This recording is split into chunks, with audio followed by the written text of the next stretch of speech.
Before we begin tonight, I want to say a genuine thank you to Darren Dow, who suggested this one in the comments. Also, if you are listening on Spotify right now and you have not left a review, please take 10 seconds to do that before you fall asleep. It costs you nothing. It takes almost no time at all. And it genuinely helps this channel reach more people who need a quiet, thoughtful place to land at the end of their day. Okay, lights down and let's begin. There is a forest in the west of Scotland that most people have never heard of. It sits on a low hill called Dechmont Woods, just outside the town of Livingston in West Lothian. It is not a dramatic forest. It is not ancient or particularly large. By Scottish standards, it is modest, unremarkable. The kind of place a dog walker visits on a Tuesday morning without giving it a second thought.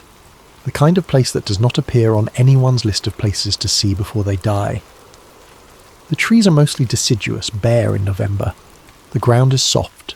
The paths are worn in the way that familiar places become worn through ordinary repetition, gently, gradually, by the weight of people going about their lives. Nobody writes songs about Dechmont Woods.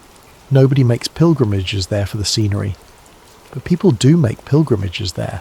Quiet ones.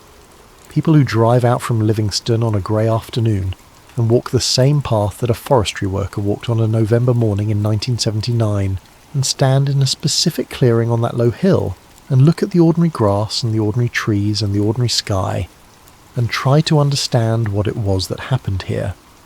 Because what happened here has never been explained.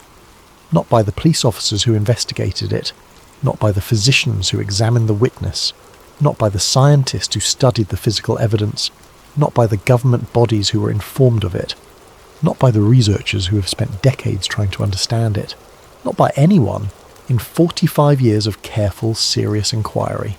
And the evidence was real, physical, documented in official police reports that still exist and can still be read by anyone who requests them. Not the testimony of someone who had everything to gain from a dramatic story. The documented findings of trained investigators who walked into a clearing in a Scottish forest and found things in the ground that had no business being there. The man at the centre of this story was named Robert Taylor. He was 58 years old in 1979. He worked in forestry management. He was not a dreamer. He was not an eccentric. He was not someone who had spent his life looking up at the sky and hoping. He was a working man in a working landscape, and the world he inhabited was made of soil and timber and seasons and the quiet, methodical rhythms of land maintenance. He walked into a forest one morning. He saw something that had no business being there, and whatever that something was, it did not merely appear before him and disappear. It reached out and touched him. It made physical contact with his body. It left evidence on his clothing. It left evidence in the ground. It left something in his throat that a doctor could detect hours later. And it left something in his mind that was still there when he died, at the age of 88, in 2007.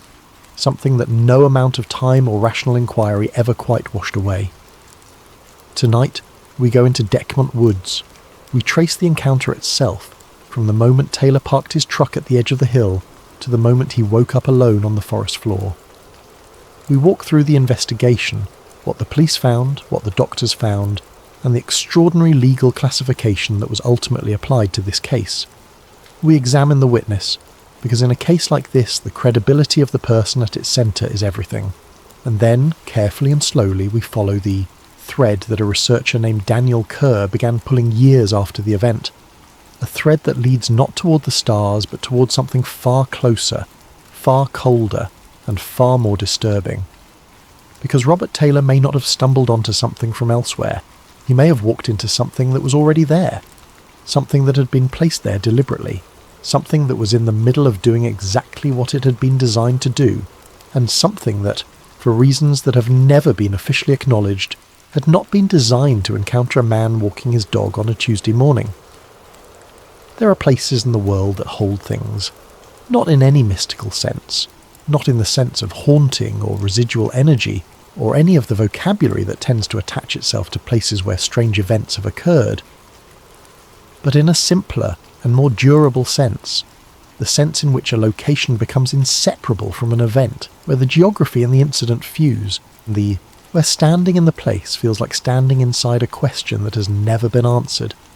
Dechmont Woods is one of those places. You can read everything that was written about what happened there. You can study the police reports and the laboratory analysis and the medical assessments and the decades of subsequent investigation. You can read the interviews Robert Taylor gave over the years, and there were many of them, because a man at the centre of a case like this does not stop being asked questions simply because the questions cannot be answered. You can read all of it, and when you have read all of it, the question is still there, open, patient, unanswered. Something was in that clearing. We do not know what, but we know it was real. We know it left evidence. We know that a man's life was changed, in ways both large and small, by the few minutes he spent inside it. And we know, and this is perhaps the most important thing we know, that the institutions responsible for investigating such events did not investigate them. They contained them, they acknowledged them, and then surrounded them with a bureaucratic silence that has endured, in this case, for more than 4 decades. That silence is itself a kind of evidence. Let us begin.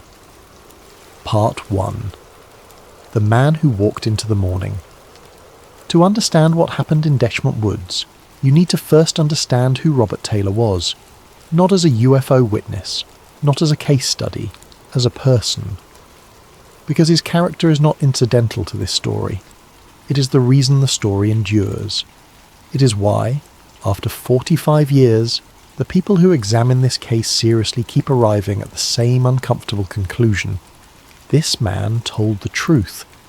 He was born in 1921 in Livingston, West Lothian, which means he was born into a world that was already struggling, into the years between the wars when the promise of the armistice had curdled into economic depression and the shadow of the next catastrophe was already gathering in the distance. He came of age during the Second World War. He was part of the generation that experienced that war not as history, but as the defining texture of young adulthood, its rationing, its losses, its particular combination of fear and solidarity, and the peculiar clarity that comes when survival is not guaranteed. That generation is often described as stoic. The word is accurate but incomplete. What they had was not merely a suppression of emotion. It was a deep and practiced relationship with the factual, with what was real, what could be demonstrated, what could be touched and measured and trusted. They were, as a rule, suspicious of embellishment, uncomfortable with drama for its own sake, inclined toward understatement in proportion to the size of the thing being described.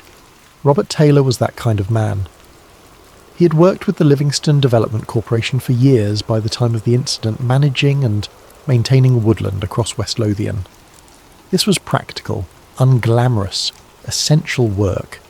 It meant knowing the land with the intimacy that only comes from sustained physical relationship, the way a given patch of ground drains after rain, which trees are healthy and which are not, the condition of paths and access tracks, the slow seasonal pulse of growth and decay that most people experience only as scenery, and that Taylor experienced as the substance of his working days. He knew Dechmont Woods specifically. He had walked those paths many times. The clearing he was heading toward on the morning of November 9th was not a discovery. It was a destination he knew well, a place he had been before, a place he would have been to again if things had gone differently that morning. He was not the kind of man who looked at a forest and saw mystery. He saw work. He saw management challenges and drainage problems, and the evidence of animal activity and the health of the canopy. He brought to the natural world the same practical, attentive gaze that he brought to everything. He had a red setter. The dog went everywhere with him. This is a detail that seems small but matters. The presence of the animal, its behaviour during the encounter, and what that behaviour communicates about the nature of what Taylor experienced. On the morning of November the 9th, 1979, Taylor woke in his house in Livingston and went to work the same way he went to work every morning. He drove his pickup truck, a blue Ford by most accounts, along the roads he knew, out toward the edge of Dechmont Law. He parked the truck where the track ended, and the path continued into the woodland proper. His dog jumped down. Taylor put on his work jacket against the cold. It was a cold morning. November in West Lothian is rarely dramatic. It is grey and damp and still, the kind of cold that does not bite but simply persists.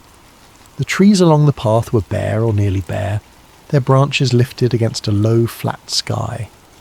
The ground underfoot was damp from recent rain. His breath would have been visible in the air. The path was familiar beneath his feet. He walked. The dog ranged ahead and around him in the comfortable, exploratory way of a dog in familiar territory, investigating smells, investigating sounds, looping back, moving forward again. Taylor walked at a working pace, purposeful and unhurried, the way a man walks who knows exactly where he is going and has no reason to hurry. The path curved inward through the woodland toward the clearing. Taylor would have been able to see the lightening of the sky above the tree line that signals an opening ahead, the slight increase in brightness that tells you the canopy is about to thin. He stepped out of the trees into the clearing and stopped. Later, when he tried to describe the moment of seeing it, he found it difficult to know where to begin. Not because he couldn't remember, he remembered with what seemed to be absolute clarity, the kind of clarity that comes when an experience is so fundamentally wrong that every detail of it burns into the mind with unusual permanence. The difficulty was the vocabulary.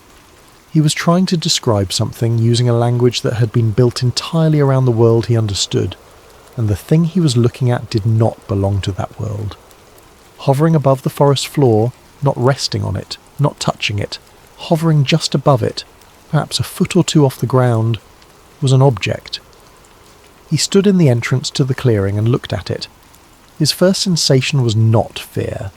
It was a kind of deep, vertiginous confusion. The sensation that comes when the thing you are seeing cannot be squared with anything in your experience, and your mind begins cycling through its catalogue of known objects trying to find a match and failing, and failing, and failing again. He could not move, not because he was physically prevented from moving, but because moving would require a decision, and making a decision would require some cognitive framework to apply to what he was observing, and no such framework existed. He simply looked at it. The object was large.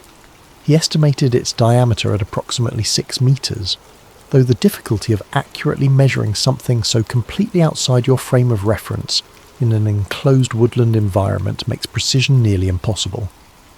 What he was certain of was that it was big. Big in a way that filled the clearing.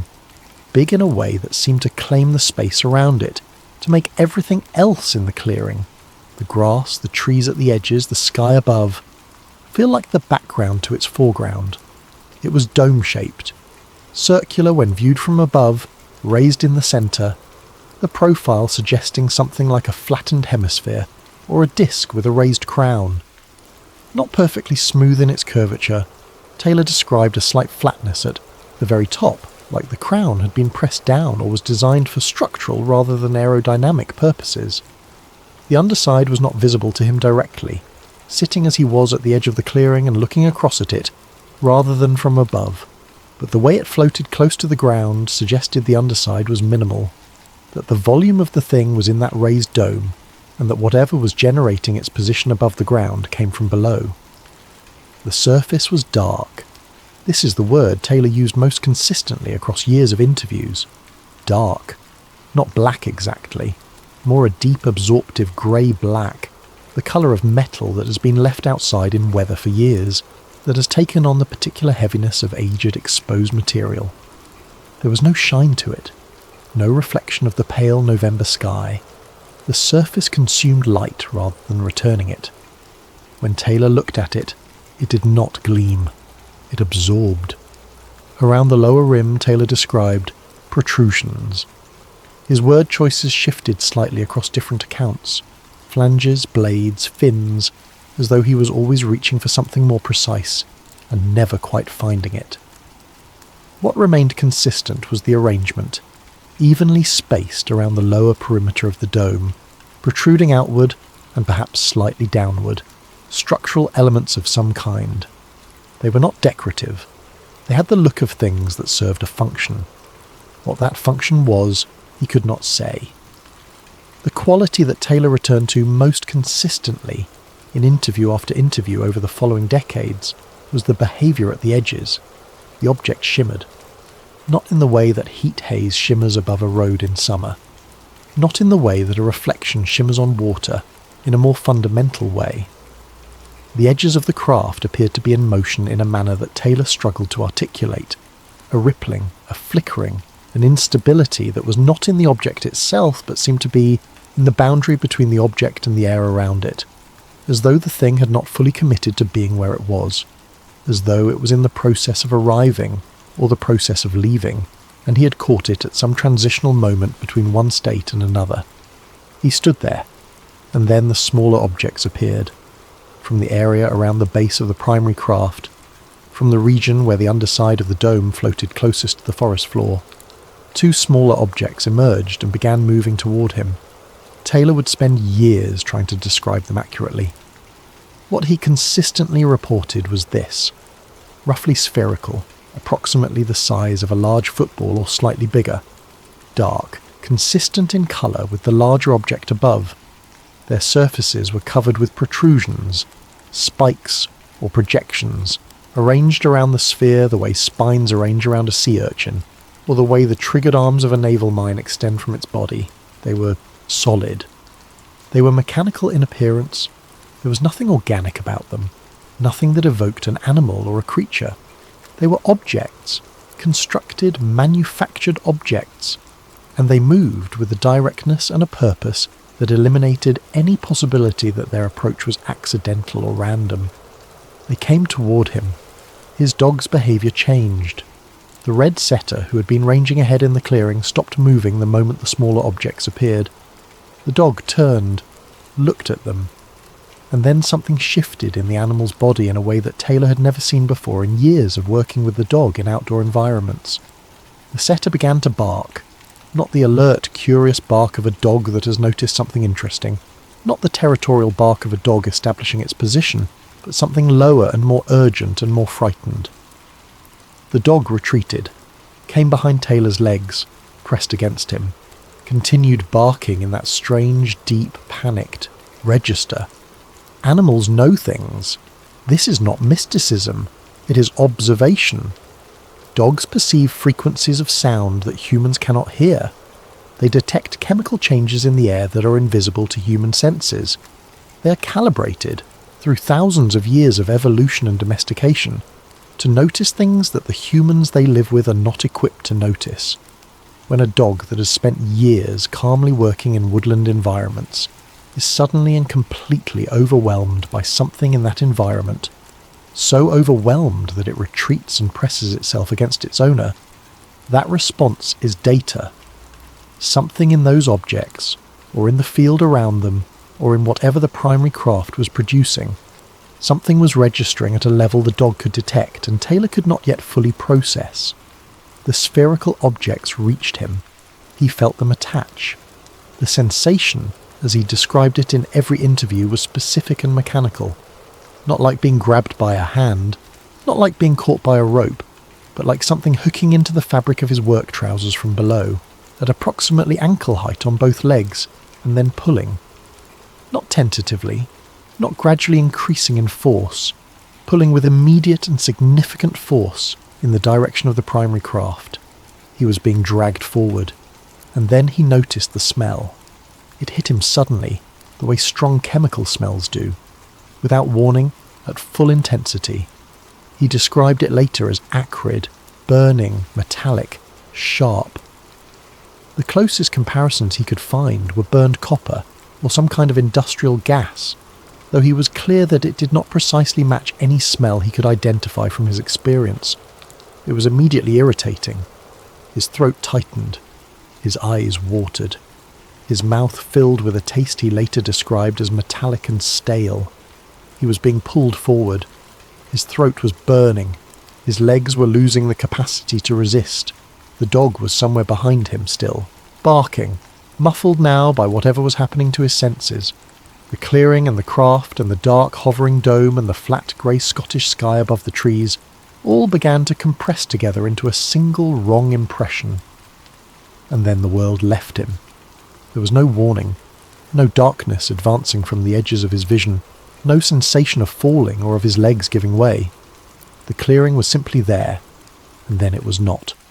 Robert Taylor was conscious, and then he was not. Silence. Part 2. What the clearing left behind. He came back to himself on the ground. The first thing he was aware of was the cold. The cold of the damp earth against his face and his hands, the particular cold of November soil in Scotland that gets into you immediately and without apology. He was on his side, one cheek against the ground. His hands were partially beneath him. He did not know where he was for a moment. He did not know what had happened. He did not know how long he had been lying. There. The forest around him was quiet. The dog was no longer barking. The sky above the trees was the same grey it had always been. He was alone. He lay still and tried to produce a thought. His mind was not working the way minds normally work. There was a quality to his consciousness in that moment that he would later describe as scrambled, as though the contents of his awareness had been shaken out of their usual arrangement and had not yet settled back. He knew who he was. He knew, in a general sense, where he was.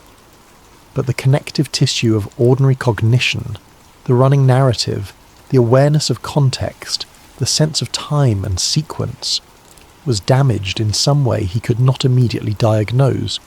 He tried to speak. His voice did not come. He opened his mouth and formed the words and pushed air from his lungs and produced nothing, or at most a thin, damaged rasp that could not have carried more than a few feet. His throat hurt. It hurt in a specific way, different from the ordinary soreness of a cold or a strained voice. A burning chemical irritation concentrated in the upper respiratory tract, the kind of discomfort that comes from having inhaled something that should not have been inhaled. He tried to stand. His legs worked imperfectly. He could get to his knees, then to his feet, but his balance was compromised in a way that felt neurological rather than muscular, as though the signals between his brain and his body were travelling through interference, arriving slightly wrong, producing movements that did not quite match his intentions. He steadied himself against the nearest tree trunk and remained there for a moment, leaning into the bark, letting his feet find the ground. He looked at the clearing around him. The craft was gone. The smaller objects were gone. The clearing was empty in the way that clearings are always empty. Grass, air, the ring of trees around the edge, the sky above. Nothing hovering, nothing shimmering, nothing dark and dome-shaped and consuming light. If he had not had the memory of what he had seen, the physical sensation of what he had felt, and the evidence now becoming apparent on his own body and on the ground around him, the clearing would have told him nothing. But he did have the memory, and there was evidence. He looked at the ground in the area where the larger craft had been. The soil in that region was disturbed, not randomly, not as though something had crashed or dragged across the surface, disturbed in a specific patterned way. There were impressions, circular, regular, pressed into the soft earth to a depth that spoke of significant weight or downward pressure. 2 parallel rows of them, each impression roughly consistent in size and shape with the others, arranged with a regularity that was clearly mechanical. The spacing was even. The depth was consistent. Beyond the rows of impressions, the grass over a roughly circular area was flattened and, in some places, bent and broken at the stem, not trampled in the irregular way of foot traffic, but pressed uniformly downward as though something above had pushed the air down against it. The pattern of disturbance radiated from a central point in the circular zone, thinning as it moved outward, consistent with whatever force had been exerted coming from directly above and pressing outward and down. Taylor looked at his own legs. The trousers were torn, both of them. The tearing was specific, upward, from ankle height on each leg, the fabric pulled and in some places separated entirely, small sections missing. The damage was not consistent with a fall. It was not consistent with contact with brambles or wire or any ordinary ground-level hazard. The pattern of tearing matched precisely the sensation he had experienced, something gripping the fabric from below and pulling upward and forward with significant force. He was looking at the physical record of everything he remembered. Everything he had experienced was written on the ground and on his clothing. The craft had been there. The smaller objects had been there. They had touched him. He had been pulled. And then he had lost consciousness. and when he had regained it, whatever had been in the clearing had gone. He began the walk back to his truck. It was not easy. His coordination was still impaired. His legs could carry him but required more conscious management than they normally did. He had to think about walking in a way that healthy, familiar walking does not require. He moved slowly, using trees for support where the path was uneven. His dog was somewhere ahead of him on the path, still agitated, glancing back. He reached the truck. He got in. He tried to drive and found that the vehicle became stuck on the track. His coordination was not sufficient for the demands of driving on the uneven ground, and he eventually abandoned it and continued on foot. He walked the remaining distance home. Mary Taylor saw him coming. She was in the house, and she saw him from the window or the door. Accounts vary slightly on this detail, though the substance of what she observed does not vary. She saw her husband approaching in a state she had never seen him in before. She came to him. She tried to understand what had happened. He was pale, with a quality of pallor she would later describe as wrong. Not the pallor of cold or of exertion, but the pallor of someone whose blood has been redistributed away from their face by something more fundamental than weather. He was shaking. His hands were unsteady. His face held an expression she struggled to name. Not fear in the dramatic sense, not panic, but something she reached for words to describe and eventually settled on blankness. As though the face she knew, the face of a man who was always somewhere behind his eyes, present and engaged and thinking, as though that presence had temporarily left. He could not speak to her for some time. He tried. He produced sounds, but not words. The voice was there and gone, there and gone. She guided him inside. She made him sit. She looked at his clothing and saw the torn trousers and the marks on his legs. She did not know what had happened to him. She knew something had. She called the police. She called the doctor. And with those 2 phone calls, she set in motion an investigation that would produce, in the archives of British UFO history, one of the most unusual official records that has ever been created. Part 3. The investigation. The response from Lothian and Borders Police was thorough, in a way that distinguished it from the beginning, from the dismissive or cursory treatment that reports of this kind so often received from official bodies. Detective Inspector Ian Walk took the lead. He was a career police officer, experienced, methodical. He listened to what Mary Taylor described. He listened to Robert Taylor as Taylor's voice, gradually returned, and he began to produce something approximating coherent account. And then Walk did what a serious investigator does. He went to the scene. Officers walked the path into Dechmont Woods. They were not expecting to find anything significant. Cases of this kind, a witness reporting something strange in a field or a forest, almost always produced nothing at the scene. A few bent stems, perhaps. A patch of ground that could have been disturbed by any number of ordinary means. Nothing that warranted a crime scene investigation. This case was different. The impressions in the ground were exactly where Taylor had said they would be. Officers crouched in the soft earth of the clearing and measured them, photographed them, recorded their dimensions and their pattern in the official case file with the same care applied to any serious criminal investigation. 2 parallel rows of circular indentations, each approximately 10 to 15 centimetres in diameter, pressed into the earth to a depth of several centimetres. The spacing within each row was regular. The alignment of the 2 rows relative to each other was symmetric. The pattern did not correspond to any vehicle, tool, piece of equipment, or natural process that any of the officers present could identify. They searched their experience. They considered every ordinary explanation: agricultural machinery, some kind of installation activity, unusual foot traffic from a large group, animals, natural settlement of the soil. None of the explanations survived contact with what they were actually looking at. The pattern was too regular. The impressions were too consistent in size. The symmetry of the layout was too precise. The broader zone of vegetation disturbance was also real and documentable. A roughly circular area of pressed and flattened grass, the disturbance most intense at the centre and fading toward the edges, consistent with downward pressure from above rather than lateral. Movement at ground level. The grass within this zone was bent and in some places broken at the stem. The brake pattern was indicative of force applied from above. This was not wind damage. It was not foot traffic. It was not animals. Something had been above that area of ground, and it had pressed the world below it downward. Taylor's trousers were sent for laboratory analysis. The findings were specific. The tearing was directional, upward from both legs at approximately ankle height. The damage pattern was not consistent with falling, with contact with ground-level obstacles, with barbed wire, with any kind of conventional accident or struggle. The laboratory assessment was unambiguous. The fabric had been gripped from below and subjected to upward tearing force, which was exactly what Taylor had described feeling. The medical examination added its own layer to the evidence. Taylor's loss of voice persisted for several hours after the event. The physician who examined him noted irritation of the throat and upper respiratory tract that was consistent with exposure to a chemical or gas agent, not consistent with screaming or with a simple panic response or with cold air alone.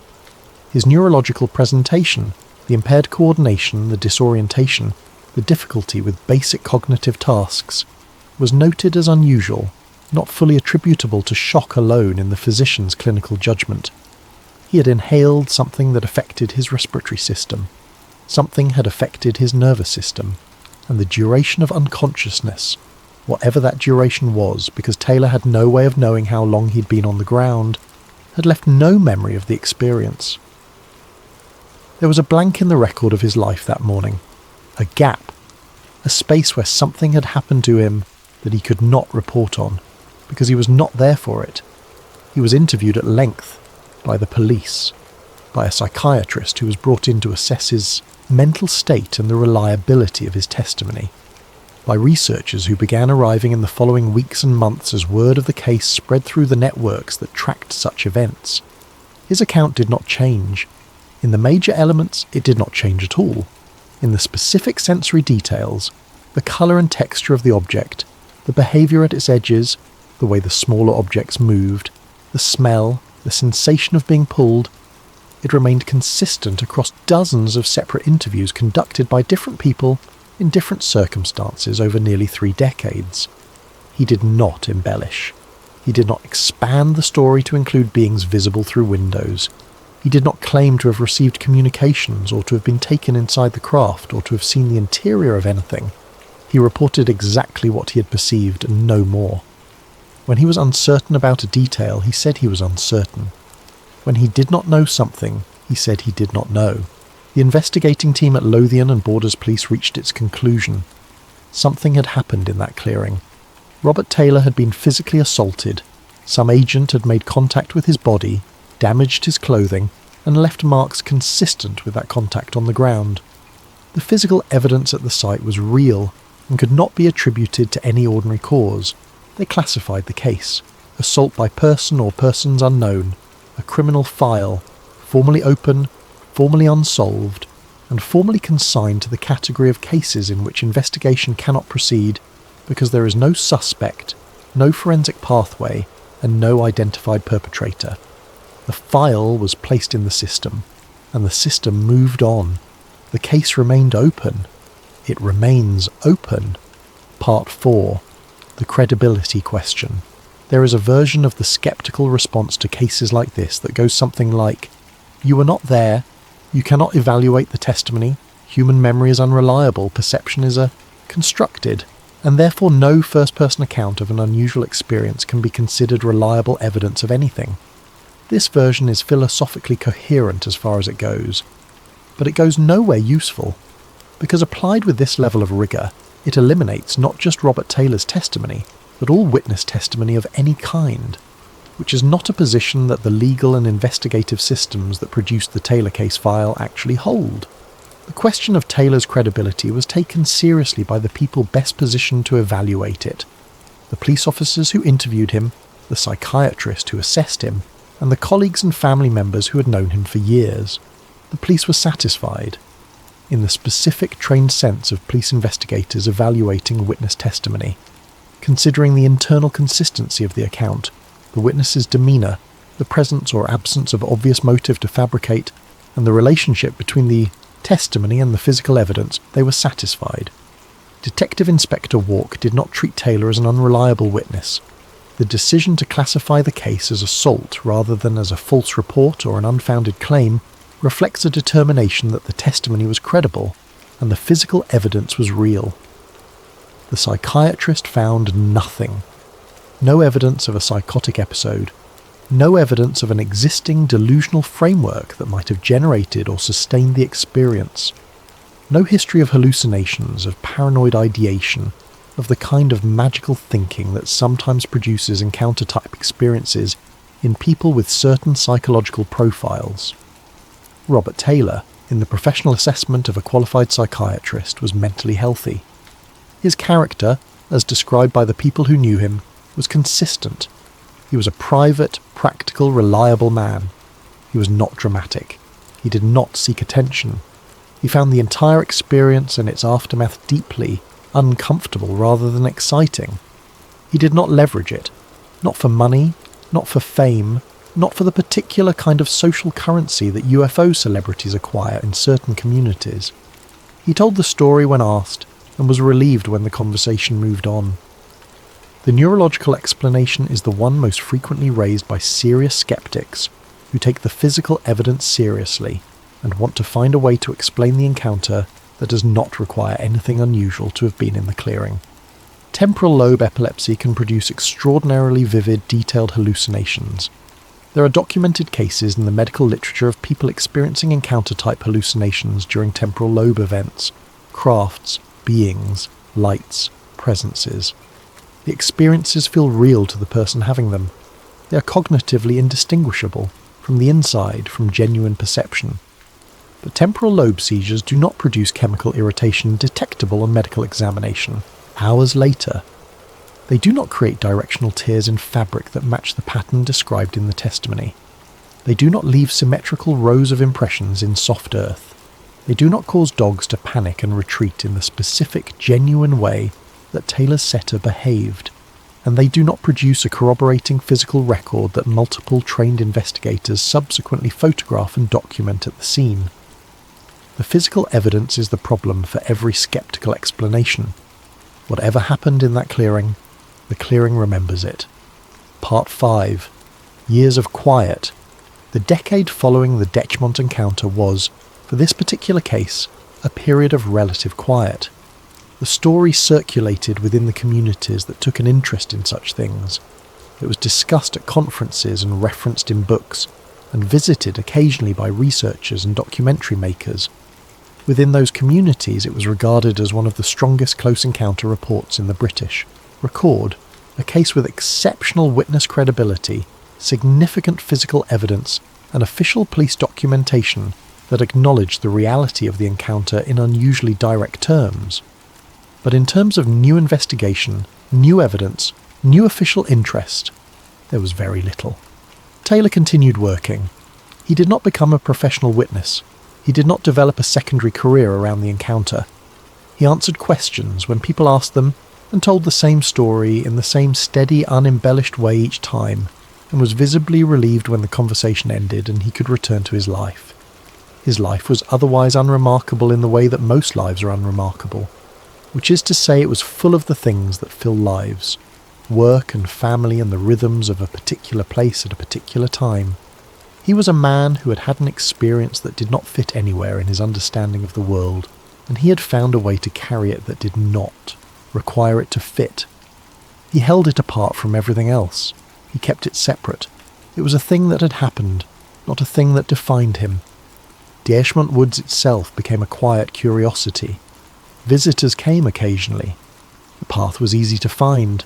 The clearing was easy to reach. People would stand there and look at the ordinary grass and the ordinary trees and the ordinary sky and try to feel something, and sometimes they did and sometimes they did not, and then they would walk back to their cars and drive home. The police file sat in its drawer. The case might have remained there, a well-documented anomaly slowly fading into the background noise of British UFO history. Had it not been for a man named Daniel Kerr, who came to the Taylor case by a route that had nothing to do with alien encounters and everything to do with the hidden history of Cold War aerospace development. Part 6. Daniel Kerr and the pattern beneath the surface. Daniel Kerr was not a UFO researcher. He was a military historian. His specific area of interest was the Cold War aerospace development programs of NATO member nations. The classified programs, the ones that ran in parallel to the public record of aviation history, and that most people never knew existed because they were never intended to be known. He had spent years in archives, filing Freedom of Information requests, sitting across from retired aerospace engineers and former service personnel who were old enough now and far enough removed from their active roles to speak more freely than they had been permitted to speak for most of their professional lives. He was not chasing flying saucers, he was chasing the documented history of things that flew without being officially acknowledged. Things that had been built in research facilities on both sides of the Atlantic, tested in environments chosen for their invisibility, and then either folded into operational programs under different classifications or quietly abandoned and archived in ways that made them effectively invisible to future researchers. There is more of this history than most people understand. During the Cold War, the gap between what the public was told about military aviation and what was actually being developed was vast. The SR-71 Blackbird, the American strategic reconnaissance aircraft that flew at altitudes and speeds that made it essentially uncatchable, was operational for years before it was publicly acknowledged. When civilian witnesses saw it, they reported UFOs. When radar operators tracked it without knowing what they were tracking, the returns generated confusion that fed into incident reports. The institutional response to these sightings was precisely what you would expect from organizations that needed to protect classified programs.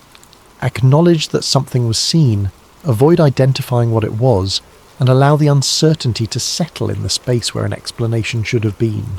This pattern, acknowledgement without identification, validation without explanation, was not specific to the SR-71. Kerr had found it across multiple programs, multiple decades, multiple countries. It was a consistent institutional behaviour, a way of handling the inevitable civilian encounters with technology that was not supposed to be visible. Kerr became interested in the Taylor case after a colleague shared a body of British UFO reports from the 1970s and early 1980s. He read Taylor's account. He read it again. And he noticed something that a military aviation historian would be more likely to notice than a UFO researcher. The technology Taylor described made a particular kind of sense. Not extraterrestrial sense. Not the sense of something from beyond human imagination. A different kind of sense.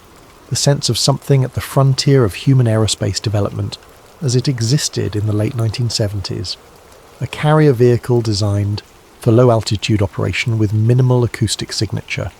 Autonomous secondary devices designed to navigate and operate at ground level without direct human control. A chemical effect consistent with propulsion exhaust, or a deliberate incapacitant. These were not impossible concepts in 1979. They were advanced concepts, they were classified concepts, but they were human concepts. Things that aerospace engineers working on classified programs in that period would have understood immediately. Kerr began to ask a question that he found more interesting than the alien question. If this technology was real, and it was human, and it was classified, where had it been before it appeared in a clearing in Dechmont Woods? Where had it been tested? What program had produced it? And why, of all the places it might have appeared, did it appear in that particular forest on that particular morning? He began pulling the thread. Part 7. What the map revealed Kerr's. What? Methodology was careful. He had spent enough years in archival research to know that the patterns you find are often the patterns you were looking for, and that the only guard against confirmation bias is to establish your criteria before you begin looking, and then stick to them even when the results are inconvenient. He established 3 criteria: low-altitude silent or near-silent craft, operating close to the ground, not the distant lights at altitude that constitute the majority of UFO reports, but objects close enough to be observed in physical detail, hovering or moving at the level of the treetops or below. Secondary objects, smaller, independently moving, spherical or near-spherical. And physical interaction with witnesses, not observation, not a feeling of presence, but actual physical contact. He applied these criteria to the British UFO archive from the period 1970 to 1985. He set aside everything that did not meet all three. He was ruthless about this. Cases that had two criteria but not the third went into a separate pile and stayed there. What remained was small. Perhaps 15 cases. Perhaps slightly more. A cluster. He mapped them. The geographic distribution was not random. The cases concentrated in rural environments. Woodland, open farmland with good natural cover, areas away from major population centres. The population density in the vicinity of each case was low. The infrastructure density was low. And when Kerr cross-referenced with information he'd assembled about British radar coverage from the late 1970s, a painstaking process involving declassified installation records, contemporary technical documents, and consultation with retired radar engineers, he found something that he spent some time sitting with before writing it down. The cases concentrated disproportionately in areas where low-altitude flight would have had the highest probability of avoiding detection. British radar in this period was sophisticated and effective at altitude.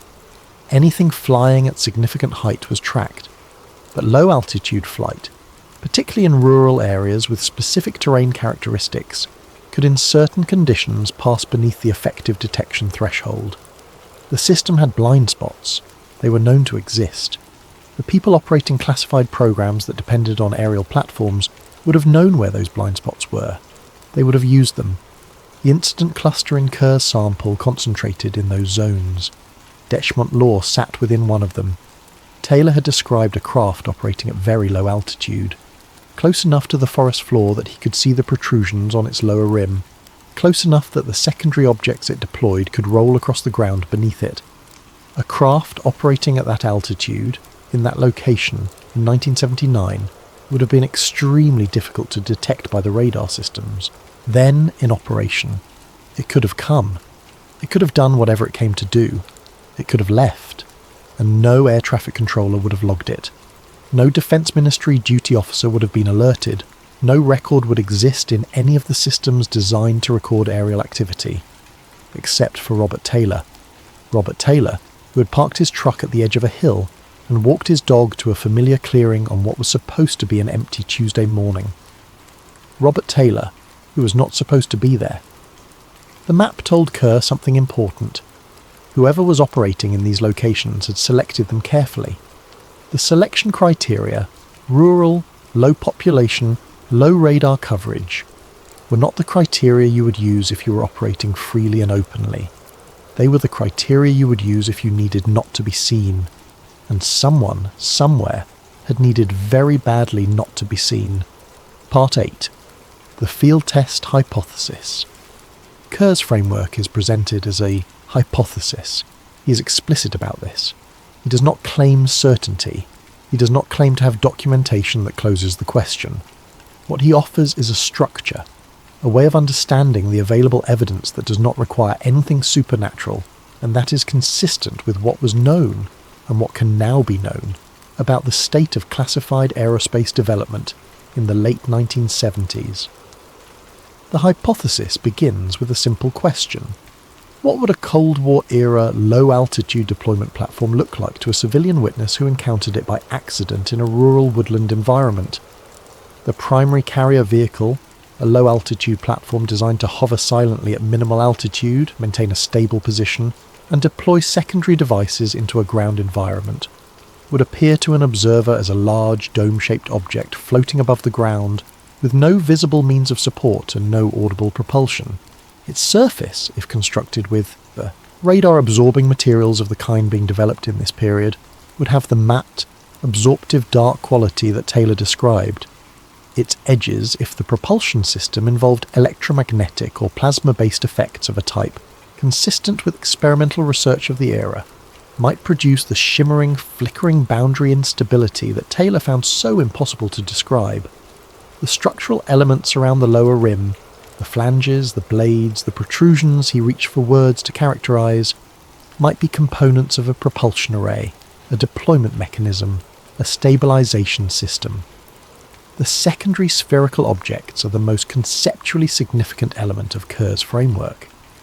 he identifies them as autonomous deployment units, early predecessors of the autonomous drone systems that are now commonplace and whose development history in classified programs begins considerably earlier than the public record suggests.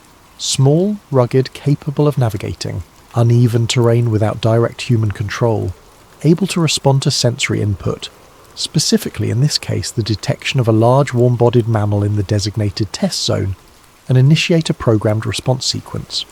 The surface of these objects, the spines, the projections, the sea urchin texture, would serve practical purposes: stability on varied terrain, housing for sensor arrays, traction on soft or uneven ground, and perhaps, depending on the specific design, some element related to the contact function that the devices were designed to perform.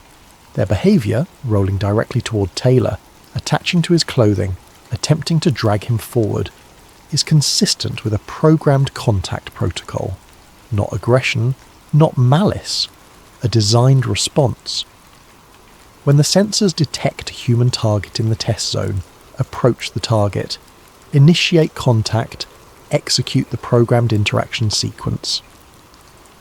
The question that Kerr spends the most time on is the question of whether Taylor was an intended or an unintended subject. His conclusion, reached carefully and supported by the geographic and circumstantial analysis, is that Taylor was unintended. The test zone had been selected because it was supposed to be empty. The criteria used to select it, the isolation, the low foot traffic, the specific location within a radar shadow, were criteria designed to ensure that no civilian would be present during the test. The operators of the program had done their assessment. They had concluded that the clearing in Dechmont Woods on the morning of November 9th would not be occupied. They were wrong. A man who had walked to that clearing dozens of times, who had no reason to stay away, who was simply doing his job, stepped into the test zone at the moment it was active.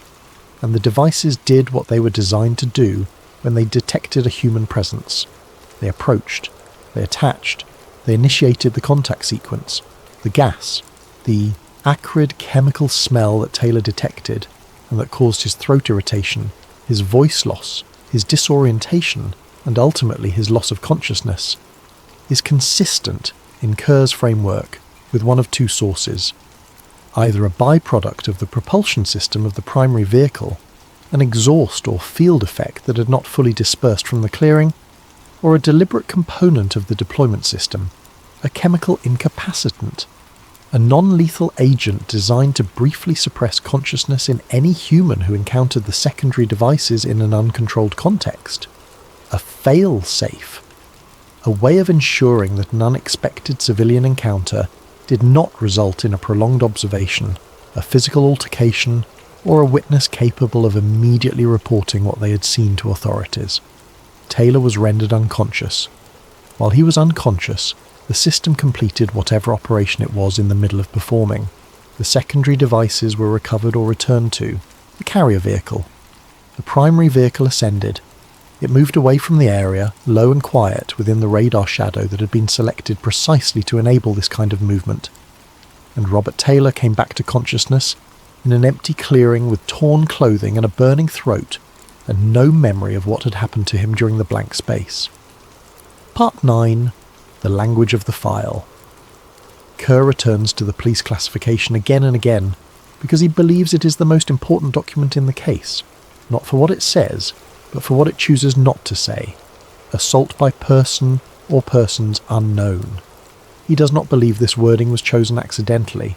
He does not believe it was the result of confused officers applying an imperfect category to an impossible situation. He believes it was chosen with precision by people who understood, at whatever level of institutional knowledge they operated, what they were dealing with and who needed to produce a document that satisfied the requirement of acknowledging the event while simultaneously preventing the event from generating any productive investigative momentum. Consider the alternatives. The encounter could have been referred to the Civil Aviation Authority as a possible aircraft incident. This would have generated a formal investigation by aviation specialists with access to records that general police investigators do not have access to. It would have produced questions about what aircraft was in the area and why no radar trace existed. It could have been referred to the Ministry of Defence, which at the time operated a formal UFO reporting and assessment program. This would have placed the case within a specific institutional framework designed to evaluate precisely this kind of report. It would have generated attention from people whose job was to determine whether unidentified aerial phenomena represented threats, or were attributable to known sources, including classified programs. It could have been classified as an unexplained natural phenomenon which would have invited scientific attention. Ball lightning, plasma formations, unusual atmospheric effects. These are natural phenomenon categories that academic institutions and scientific bodies have mechanisms for investigating. None of these classifications were applied. Instead, assault by person or persons unknown. This classification does something very specific. It validates the witness. A person has been assaulted, and the police take assault seriously. It validates the physical evidence, the damage to clothing, the marks on the body. These are the evidence of an assault. It places the event within a legal framework. A crime has been committed, and it then constructs an investigative requirement, find the perpetrator, that cannot be satisfied, and therefore generates no investigation, no suspects, no forensic pathway, no referral to any body that might ask difficult questions about the origin of the assaulting agent. The case is simultaneously acknowledged as real and rendered permanently uninvestigable. If this was a deliberate choice, and Kerr argues that the precision of the classification makes accident unlikely, then it represents a specific institutional competence. The ability to validate an event without explaining it, to take it seriously without engaging with it, to produce a document that could be shown, if demanded, as proof that the matter was handled appropriately, while ensuring that the handling produced no outcome. Kerr calls this administrative containment, not suppression. Suppression would require active denial, pressure on the witness, destruction of evidence. There is no evidence of any of that in the Taylor case. Taylor was treated respectfully. The physical evidence was documented. The investigation was conducted with apparent sincerity. What Kerr identifies is something subtler, a bureaucratic architecture that acknowledges events while systematically placing them in categories that prevent them from leading anywhere. Not a conspiracy in the dramatic sense. No dark rooms, no secret meetings, no men in suits delivering instructions to small-town police officers. Something more mundane, an institutional understanding distributed across multiple levels of a hierarchy of how events of this kind are to be handled. An understanding so thoroughly embedded in standard practice that it requires no explicit instruction. It simply produces the right outcome automatically. The classification is filed. The case is acknowledged. The investigation produces nothing. The event fades from institutional attention, and the program continues. Part 10. The Cold War Context. To fully appreciate what Kerr is proposing, you need to understand the world that produced it. The autumn of 1979 was not a time of international relaxation. The Cold War was not approaching its end. That would not become apparent for another decade. In 1979, the Berlin Wall stood. The Soviet Union was weeks away from beginning its invasion of Afghanistan, a conflict that would eventually contribute to the Soviet system's terminal exhaustion. NATO was engaged in a debate about intermediate-range nuclear missiles that was generating profound anxiety across Western Europe. The intelligence services of both sides were running complex, overlapping, perpetually competitive operations across every domain: satellite, electronic, human, aerial. In this environment, the pressure to develop and maintain technological superiority was enormous, and the specific dimension of that competition that is most relevant to the Taylor case, the development of unmanned aerial systems and autonomous ground interaction devices, was, by 1979, considerably further advanced than the public record of the time suggests. The United States had been operating unmanned, reconnaissance aircraft in operational environments since the 1960s. The BQM-34 Firebee, used extensively for reconnaissance missions over Vietnam and China, was a real aircraft performing real missions that the public did not know about until much later. The development programs that succeeded these early unmanned systems programs aimed at producing increasingly capable, increasingly autonomous aerial and sub-aerial devices, were ongoing through the 1970s in multiple classified facilities on both sides of the Atlantic. British aerospace development in this period was deeply integrated with American programs through NATO channels. This integration meant that technology developed in American classified facilities could be tested in British environments, and vice versa, without necessarily producing records that would appear in the normal British defence procurement documentation. Joint programs existed at classification levels that made them invisible to standard freedom of information processes, and that have, in many cases, remained invisible. The concept of a low-altitude carrier vehicle that deploys autonomous ground-level devices, which is what Kerr argues Taylor witnessed, was not beyond the technological horizon of 1979. It was at the frontier of that horizon.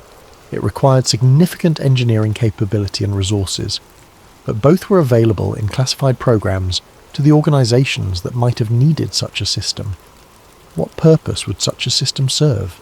Surveillance, intelligence gathering, the ability to place sensors in a specific location without exposing human operators to risk or detection, the ability to interact with objects or individuals in a target environment in a controlled, observable way, the ability to test autonomous behaviour protocols in real-world environments before deploying them in operational contexts. These are all capabilities that organisations running Cold War intelligence programs would have valued highly. The testing of such a system would require specific environmental conditions: low population, minimal surveillance, radar invisibility at the operational altitude, minimal likelihood of civilian interference, and ideally physical characteristics, terrain, vegetation, access, that match the kinds of environments in which the system would eventually be operationally deployed. Rural British woodland, carefully selected. Dechmont Woods, on a November morning when a forestry worker was not supposed to be there. Part 11. The questions that remain. There are questions at the heart of the Taylor case for which no available framework, alien, military, medical or natural, provides a complete and satisfying answer. If the encounter was a hallucination, what produced the directional tearing of the fabric? What produced the chemical irritation found on medical examination? What produced the impressions in the ground documented by police officers who arrived after Taylor in a location they had not previously visited? Hallucinations do not leave physical records that independent observers subsequently document. If the craft and devices were the product of known conventional technology available to civilian or military operators in 1979, where was the sound? The aircraft and unmanned systems of that period were not silent. Helicopters capable of hovering at low altitude produce substantial noise. Ground vehicles capable of leaving the kind of impressions documented in the clearing produce tracks. Neither sound nor tracks were reported or documented. If the encounter was with something extraterrestrial, why does every specific feature of what Taylor described have a plausible human engineering explanation? The dome-shaped carrier, the autonomous ground-level secondary devices, the chemical incapacitant, the radar-absorbing surface, the non-Newtonian boundary effects at the edges. Each of these is remarkable.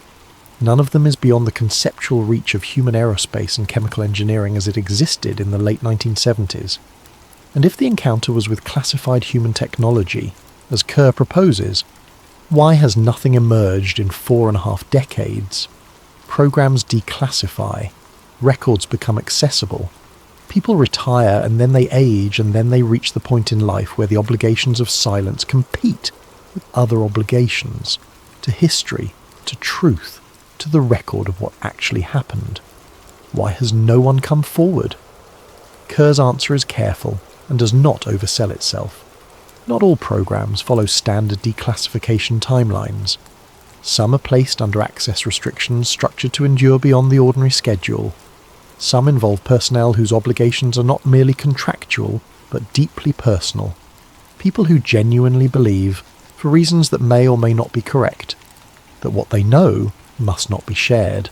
And some programs, specifically those that produced unintended consequences of the kind that the Taylor encounter represents, a civilian contact, an incapacitation, a medical event, a police investigation, may have been classified at a level reflecting not the routine sensitivity of the technology, but the specific acute sensitivity of the incident. The absence of a confirmation is not evidence that nothing existed. It is evidence that something is being kept where it was put, and that place has not yet been opened. Part 12. Dechmont today and the weight of not knowing. Dechmont Woods is still there. The hill is managed now as a recreational green space, part of the public woodland network that has developed around the Livingston area as the town has grown and changed in the decades since the encounter. People use the paths regularly. Dog walkers, joggers, families with young children who do not know the history of the place and have no reason to. The Hill of Dechmont. Lore is modest and accessible, the kind of gentle Scottish countryside that asks nothing of you and gives back quiet and open sky. Near the clearing where the encounter was reported, a commemorative plaque was eventually installed. It is modest, in keeping with the place. It gives the date. It gives Taylor's name. It states that something happened here that was never explained. It does not speculate about what that something was. It simply acknowledges the event in the way that plaques acknowledge events, by saying, this is where it occurred.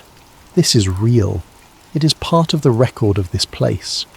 When you stand in the clearing and look at the grass and the trees and the sky, you understand something about the nature of the mystery. It is not the dramatic mystery of a dramatic place. Dechmont Woods does not look like somewhere extraordinary things should happen. It looks like exactly what it is. A modest woodland on a modest hill in the west of Scotland, the kind of place that exists in thousands of variations across the country, unremarkable in every observable way.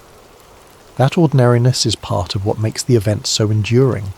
It happened here, in this unremarkable place, to this unremarkable man, on this unremarkable morning.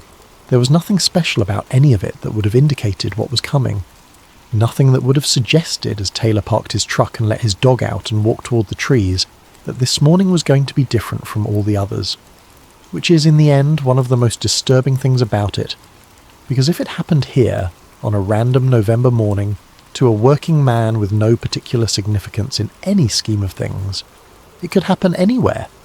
It could be happening in other ordinary places on other ordinary mornings and going unrecorded because the person who walked into the clearing did not have the presence of mind or the luck or the supportive family who called the police, or because the incapacitation was more complete and the memory did not return, or because the person who returned from the woods was not believed and chose silence over the exhaustion of being disbelieved. The police file is still open. It has never been closed, because closing a criminal file requires either solving the crime or formally determining that no crime occurred. Neither of those things has been done. The assault is on the record, the victim is identified, the physical evidence has been documented, and no suspect has ever been identified. It sits there, the way unresolved things sit, neither growing nor diminishing, simply present, waiting for a resolution that may never come. Robert Taylor died in 2007 at the age of 88. He had lived for nearly 3 decades with the experience, had carried it in the patient, private way of a man who accepts what cannot be changed and has not spent his energy on what cannot be answered. He had told the story, consistently and clearly. He had not profited from it. He had not become defined by it, though it was always there, a specific and indelible fact about his life that had no category and no resolution. In his later years, when interviewers pressed him on what he believed the object was, he was careful. He did not know. He was not certain the category mattered as much as the fact. The fact was, something was there. The fact was, it interacted with him. The fact was, the interaction left marks on his body and on the ground. He had made his peace with not knowing what it was. Whether or not the rest of us ever will remains to be seen. Epilogue. Something was tested in that forest. There is a comfort in the alien explanation. When we place an event like the one that occurred in Dechmont Woods on the morning of November the 9th, 1979 into the category of the extraterrestrial, when we say this came from somewhere beyond human civilization, from some intelligence, operating outside the context of the world we know, we do something psychologically significant. We remove it from the territory of human accountability. We make it vast and impersonal and ultimately unreachable. We transform it from a problem into a mystery. And mysteries, unlike problems, do not demand answers so much as contemplation. They ask us to wonder rather than to investigate, to accept not knowing as the appropriate response rather than an admission of failure. The alien explanation, in other words, lets everyone off the hook. Daniel Kerr's framework does the opposite. It brings the event back into the territory of the human. It suggests that whoever was responsible for what happened in that clearing was not from another world but from this one. It suggests that whatever device descended over the forest floor of Dechmont Law on a November morning and deployed its spiked spheres toward a forestry worker who had wandered into the wrong clearing at the wrong time, whatever that device was, it was built by people, in a facility somewhere, by engineers who had names and salaries and security clearances and families they went home to in the evenings, in a program that had a budget line, a project manager, a paper trail, however deeply buried that trail might be, which means there are people, or were people, who know what happened. Not in the general sense of knowing that something unusual occurred in a clearing in Scotland on a specific date, in the specific sense. The sense that comes from having worked on the program that produced the device, or having received the field report about the unexpected civilian contact, or having made the decision about how the incident would be classified and contained. They know, or knew, and they chose, and continue to choose, silence. Consider what that silence protects, not a technology anymore. Whatever was being tested in 1979 is either decades obsolete or has long since evolved into something deployed openly under a different name. The technology is not the secret. The secret is the incident itself. The secret is that a civilian was incapacitated, without consent and without warning, by a device deployed by a classified program that had not adequately controlled its test environment. The secret is the decision that was made afterward, to classify that incident as an assault by persons unknown, and file it in a location where it could not generate any meaningful investigation. The secret is not a flying saucer. The secret is a choice, made by people, in an office somewhere, on a day not long after November 9th, 1979, and it is a choice that has held for 45 years. The forest at Dechmont Law is quiet in the evenings. The light comes low through the trees in that particular Scottish way, grey and diffuse, landing without drama on the grass and the leaf litter and the soft, patient earth. The path to the clearing is easy, to follow. The plaque is easy to find, and the clearing, when you reach it, is simply a clearing. Grass, air, the faint sound of wind through bare branches, ordinary in every observable way, but somewhere in an archive, in a folder behind a classification level that has not yet expired and may never expire, in a filing system that belongs to an institution whose name we do not know and may never know, there is a document, a test log, a field report, a line in a program assessment that reads something like, "Unexpected civilian contact at designated test site, West Lothian, Scotland, November the 9, 1979. Incapacitation of subject recovered, containment protocol initiated," or perhaps it reads differently. Perhaps the language is more bureaucratic, more indirect, more carefully constructed to describe what happened without acknowledging what it means. Perhaps the language was chosen by someone who was very good at choosing language, someone who understood how to construct a sentence that contained the truth while also, in a technical sense, not saying it. We do not have that document. We may never have it. But the marks in the ground were real. The police photographed them. The laboratory analysed the torn fabric. The doctor documented the chemical irritation. The file was opened, and the file was never closed. And the man, the ordinary private stoic man who walked his dog to a familiar clearing on a cold morning in November, he was real. His confusion was real. The expression on his face when he walked home was real. The look that his wife saw and had never seen before and never saw again was real. And whatever looked back at Robert Taylor from above the forest floor of Dechmont Woods that morning, whatever shimmering, dark, silent, hovering thing had positioned itself above the soft Scottish earth and sent its mechanical children rolling across the grass toward the one person who was not supposed to be there. It was real too. The forest is still there, the file is still open, and somewhere, in a drawer, behind a door, under a classification that was chosen very carefully and has served its purpose very well, the answer is still waiting.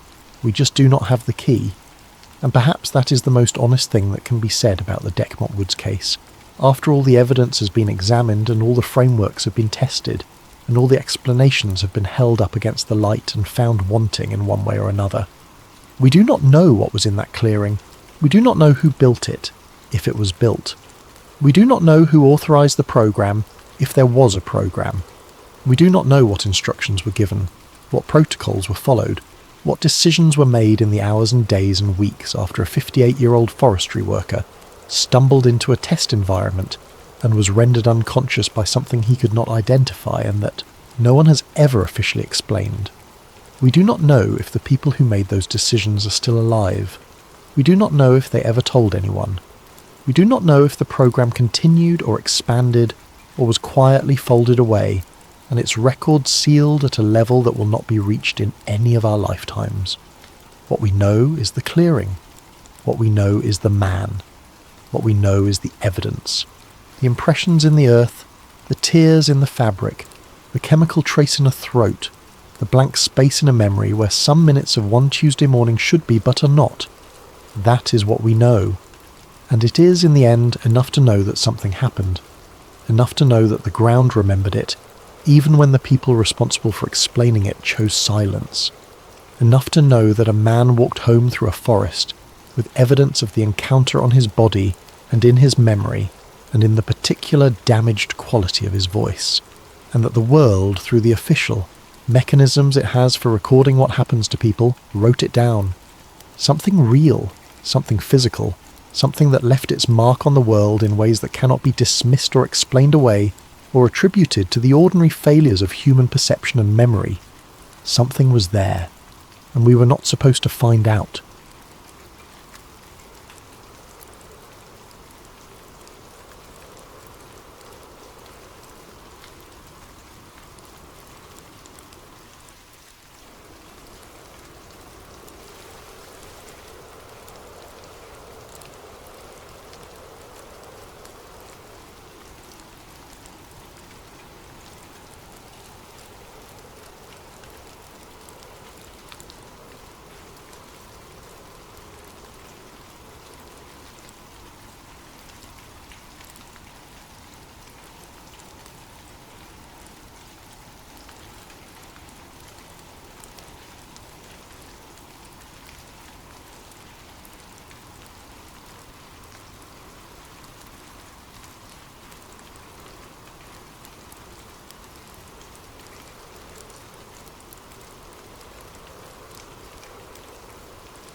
Before we begin tonight's story, if you're listening on Spotify, leaving a review would mean the world to us. And if you'd like, drop a comment letting us know what time it is and where in the world you're listening from. We absolutely love seeing where everyone is tuning in. And of course, if you enjoy these stories, please consider subscribing. It truly makes a difference. Tonight's story comes from a suggestion by Jeff Anon. Thank you, Jeff, for bringing this incredible mystery to our attention. Now, let's begin. The Vela Incident, the nuclear flash that officially never happened.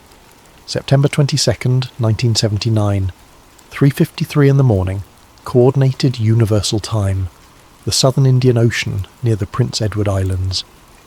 In the vast darkness above Earth's atmosphere, a United States military satellite recorded something that should not exist. A flash of light, then another, 2 pulses, milliseconds apart. Brilliant, unmistakable. The satellite was not experimental, it was not a prototype.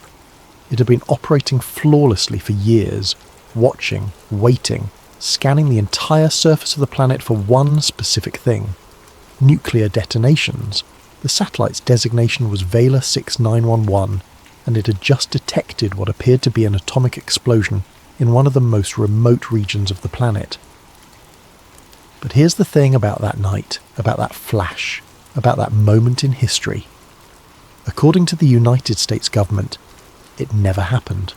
Not officially, not in any way that matters. And that impossibility, that contradiction between what the sensors saw and what the world was told, is where our story truly begins. Chapter 1. The Vela Satellite Program. To understand why the Vela flash matters, you first need to understand what the Vela satellites were built to do. 1963, the height of the Cold War. The United States, the Soviet Union and the United Kingdom had just signed the Limited Test Ban Treaty, an agreement that prohibited nuclear weapons testing in the atmosphere, in outer space and underwater. But treaties are only as good as the ability to verify them. How do you prove a nation isn't secretly detonating nuclear weapons in the middle of the ocean, in the depths of the Sahara, in the frozen wastelands of Antarctica? You watch. From space. The Vela satellite program was launched specifically for this purpose. The name Vela comes from the Spanish word meaning watchman, or to keep vigil. These satellites were the watchers, the guardians, the eyes that never blinked. Each Vela satellite carried an array of sensors designed to detect the unique signatures of nuclear explosions. Light sensors called pangmeters measured the intensity and pattern of light flashes. Gamma-ray detectors picked up high-energy radiation. X-ray sensors captured the initial burst of energy. Neutron detectors measured particle emissions. Together, these instruments could identify a nuclear detonation from 22,000 miles away in space. By 1979, the Vela program had been operating for 16 years.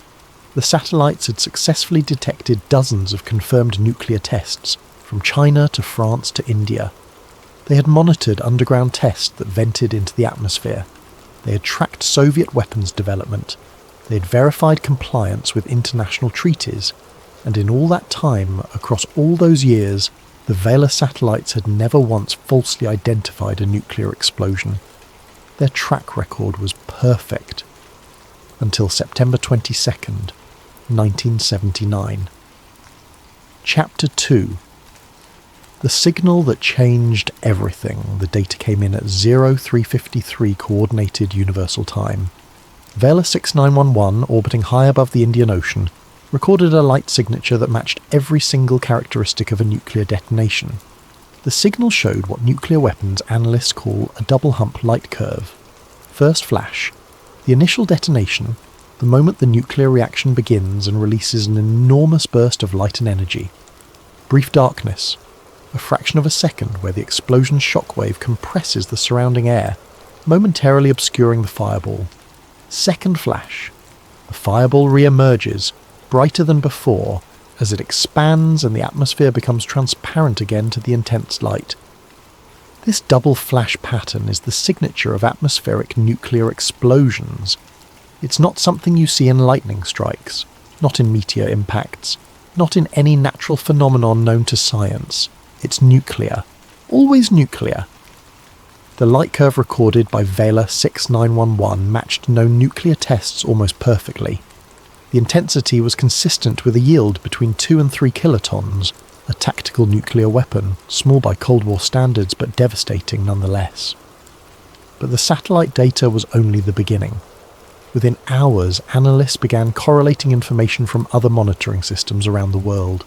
United States Navy hydrophones, underwater acoustic sensors designed to detect submarine movements and underwater explosions, had recorded anomalous signals in the South Atlantic and Indian Ocean regions around the same time as the flash.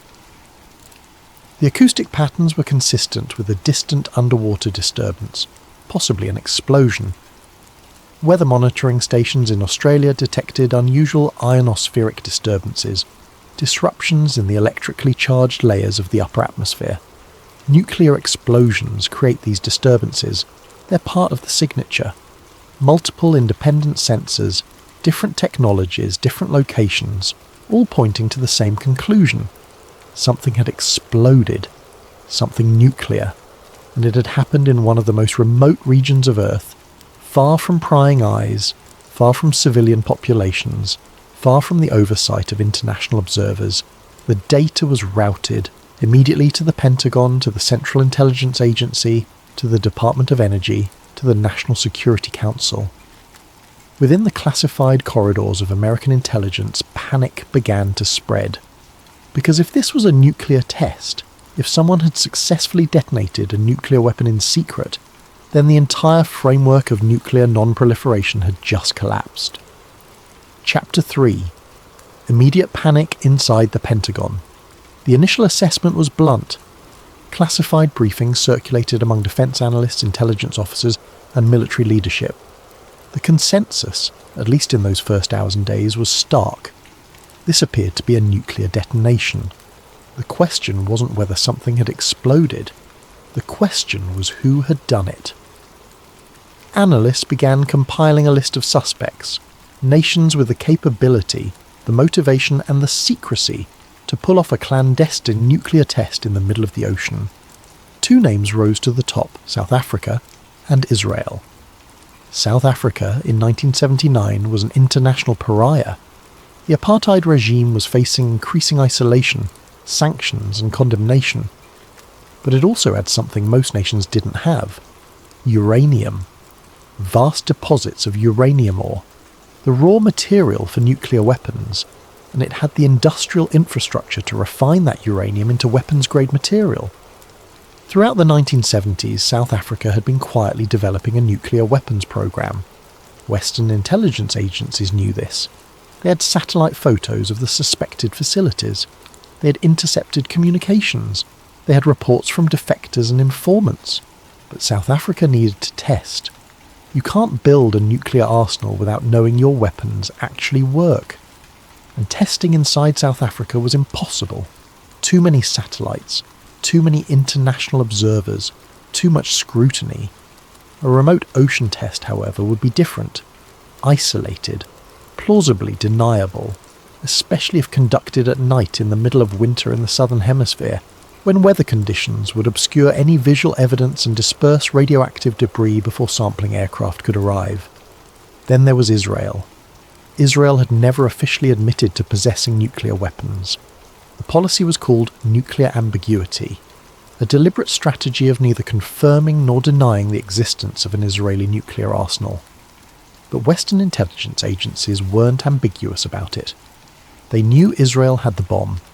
Estimates suggested Israel had developed nuclear weapons as early as the late 1960s, possibly with assistance from France. The reactor at Dimona in the Negev desert was the centerpiece of the program.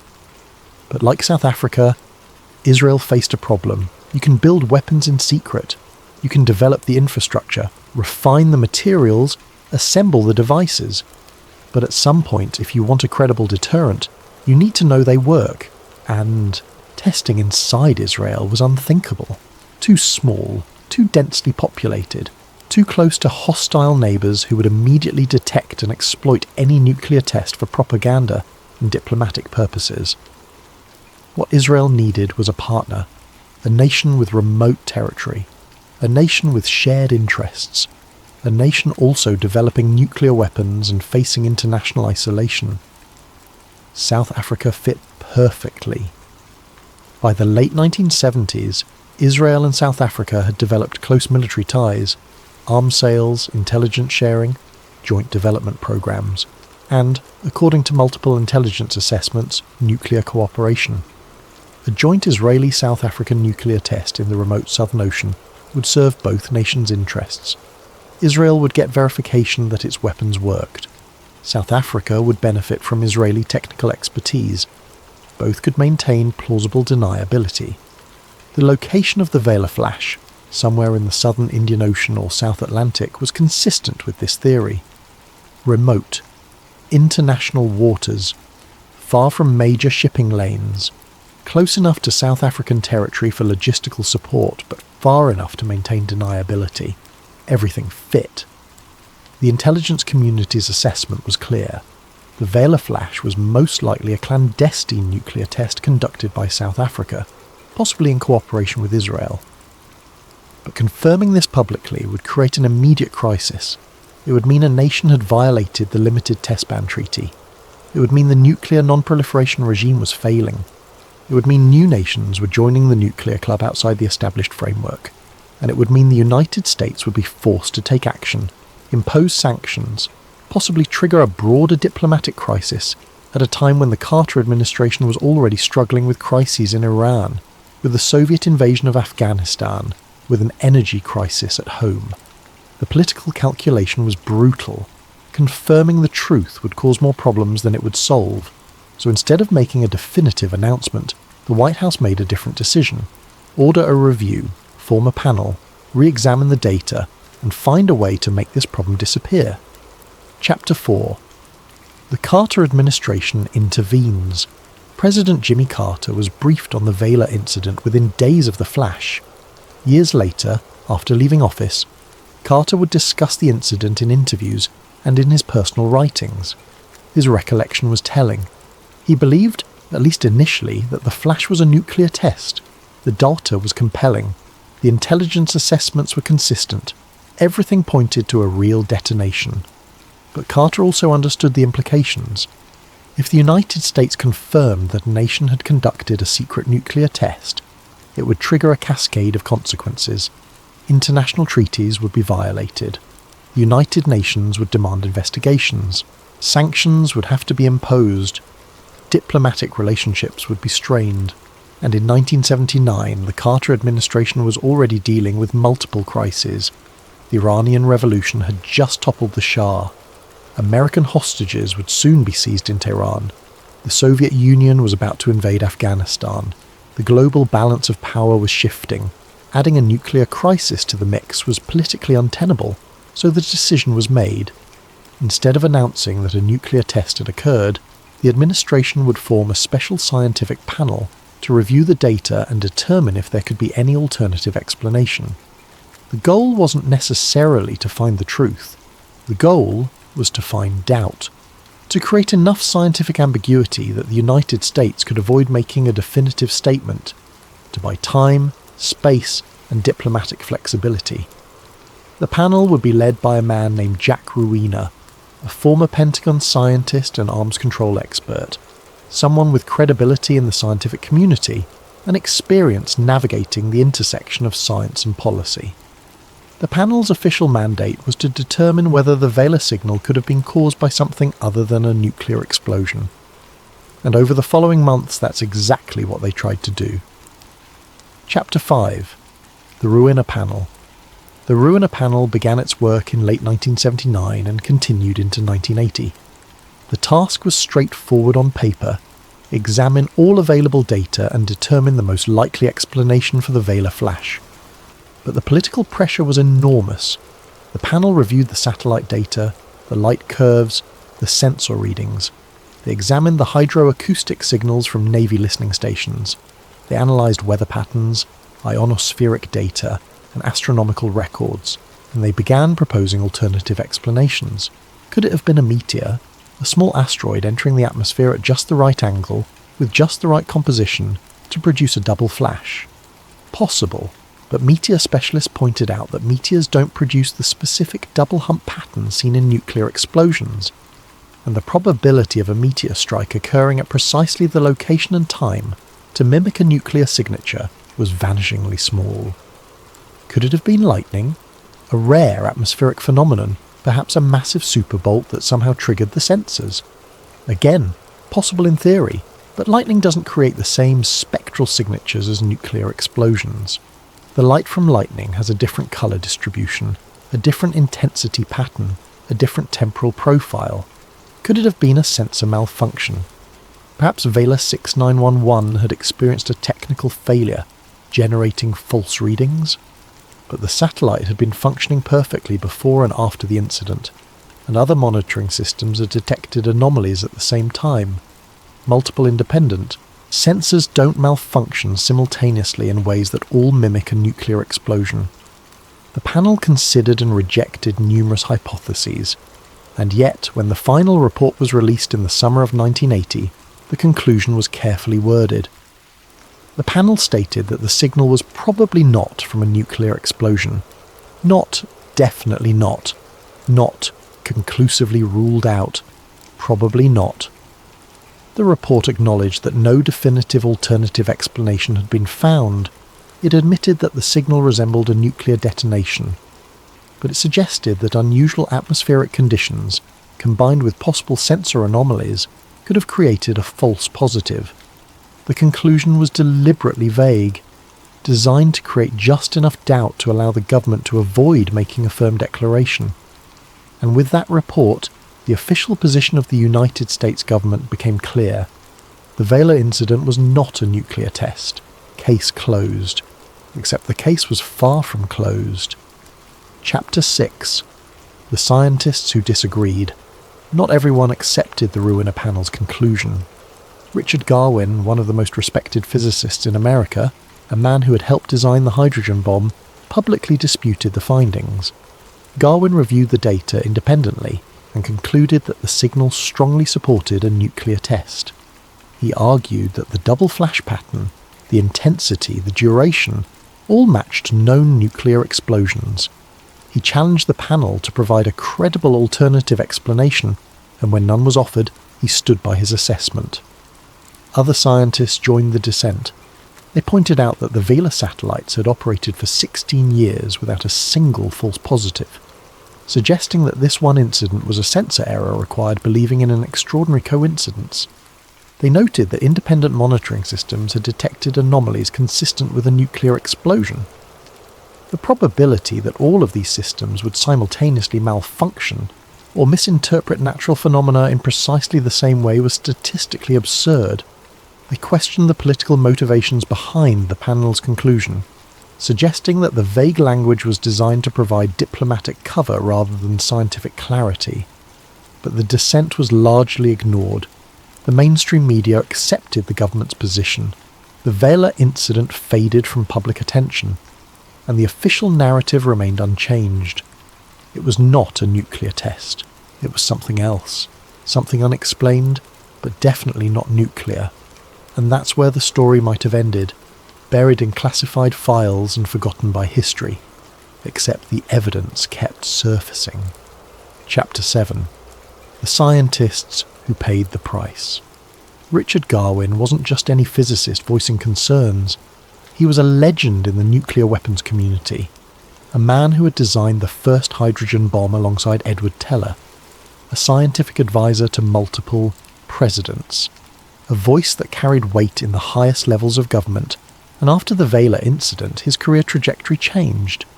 Garwin continued to publicly dispute the Ruiner panel's findings throughout 1980 and into 1981. He gave interviews, he published papers, he testified before congressional committees when given the chance. He argued repeatedly and forcefully that the scientific evidence supported a nuclear test, and that the government's conclusion was politically motivated rather than scientifically sound. And slowly, quietly, he found himself being excluded from certain briefings. Invitations to consult on sensitive projects became less frequent. Security clearances that had been routinely renewed for decades suddenly required additional reviews. Nothing overt, Nothing that could be called retaliation. But the message was clear.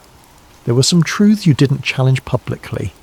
Other scientists who had expressed doubts about the official narrative experienced similar treatment. Panel members who had dissented from the majority conclusion, whose names appeared in footnotes of the classified version of the Rowena report, found their future government contracts mysteriously delayed or denied. Academic researchers who published papers questioning the meteor or lightning hypotheses discovered that funding for their work became harder to secure. The mechanism wasn't conspiracy. It was bureaucratic pressure, subtle, deniable, effective. Because in the world of classified science, access is everything, and access is controlled by people who value loyalty to the institution over loyalty to truth. One former Defense Department analyst, speaking decades later under condition of anonymity, described the atmosphere in the months following the panel's conclusion.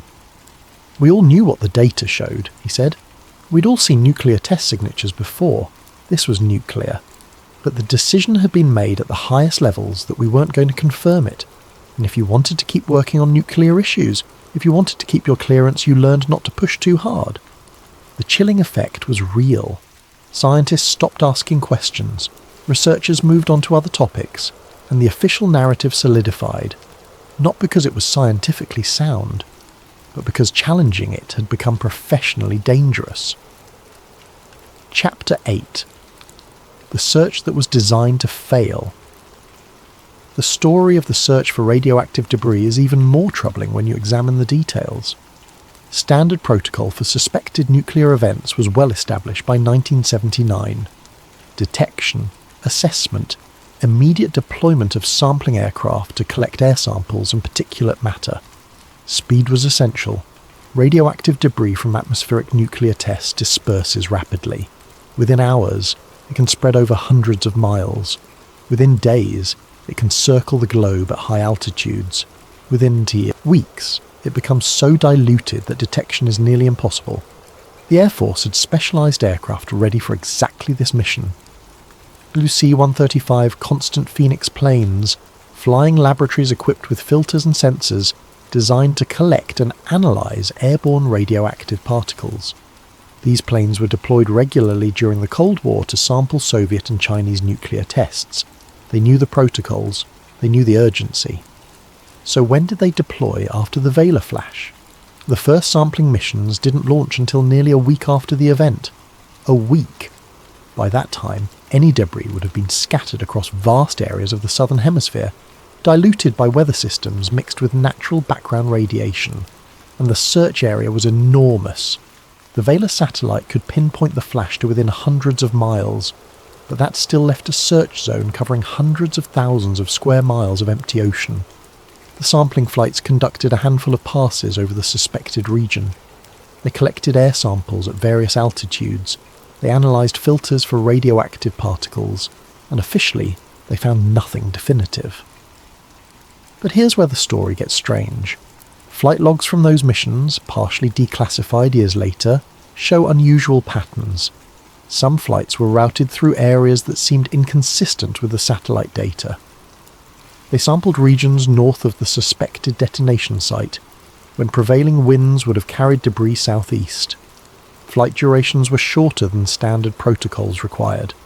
Missions that should have lasted 8 to 10 hours were completed in 4 to 6. And most tellingly, some of the collected samples were never fully analysed.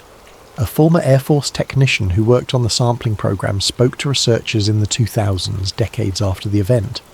He described receiving samples from the Southern Indian Ocean missions and being told to conduct only preliminary analysis. Normally, we'd run every test available, he explained. Full spectrum analysis, isotope identification, the works. With these samples, we were told to do a basic check and move on. It was unusual. It felt like they didn't want us to find anything. Was the search deliberately sabotaged? Or was it simply a case of bureaucratic delay and inadequate resources? The answer depends on how much you trust official explanations, but the fact remains. The search for radioactive debris was conducted in a manner that virtually guaranteed nothing would be found, even if debris existed. Chapter 9. The document that changed everything. Of all the declassified materials related to the Vela incident, one document stands out. It was released in 2006, more than 25 years after the event, as part of a batch of previously classified CIA intelligence assessments. The document is dated October 15th, 1979, just 3 weeks after the flash. The title, Assessment of Anomalous Signal Detected by Vela Satellite on September 22, 1979. The assessment is 12 pages long. Most of it is technical analysis, reviewing the sensor data, comparing the signal to known nuclear tests, discussing the double flash pattern. But on page 9, there's a section titled Most Likely Explanation, and the language is stark. This agency assesses with high confidence that the signal detected by Vela 6911 on September 22, 1979, was caused by a nuclear explosion.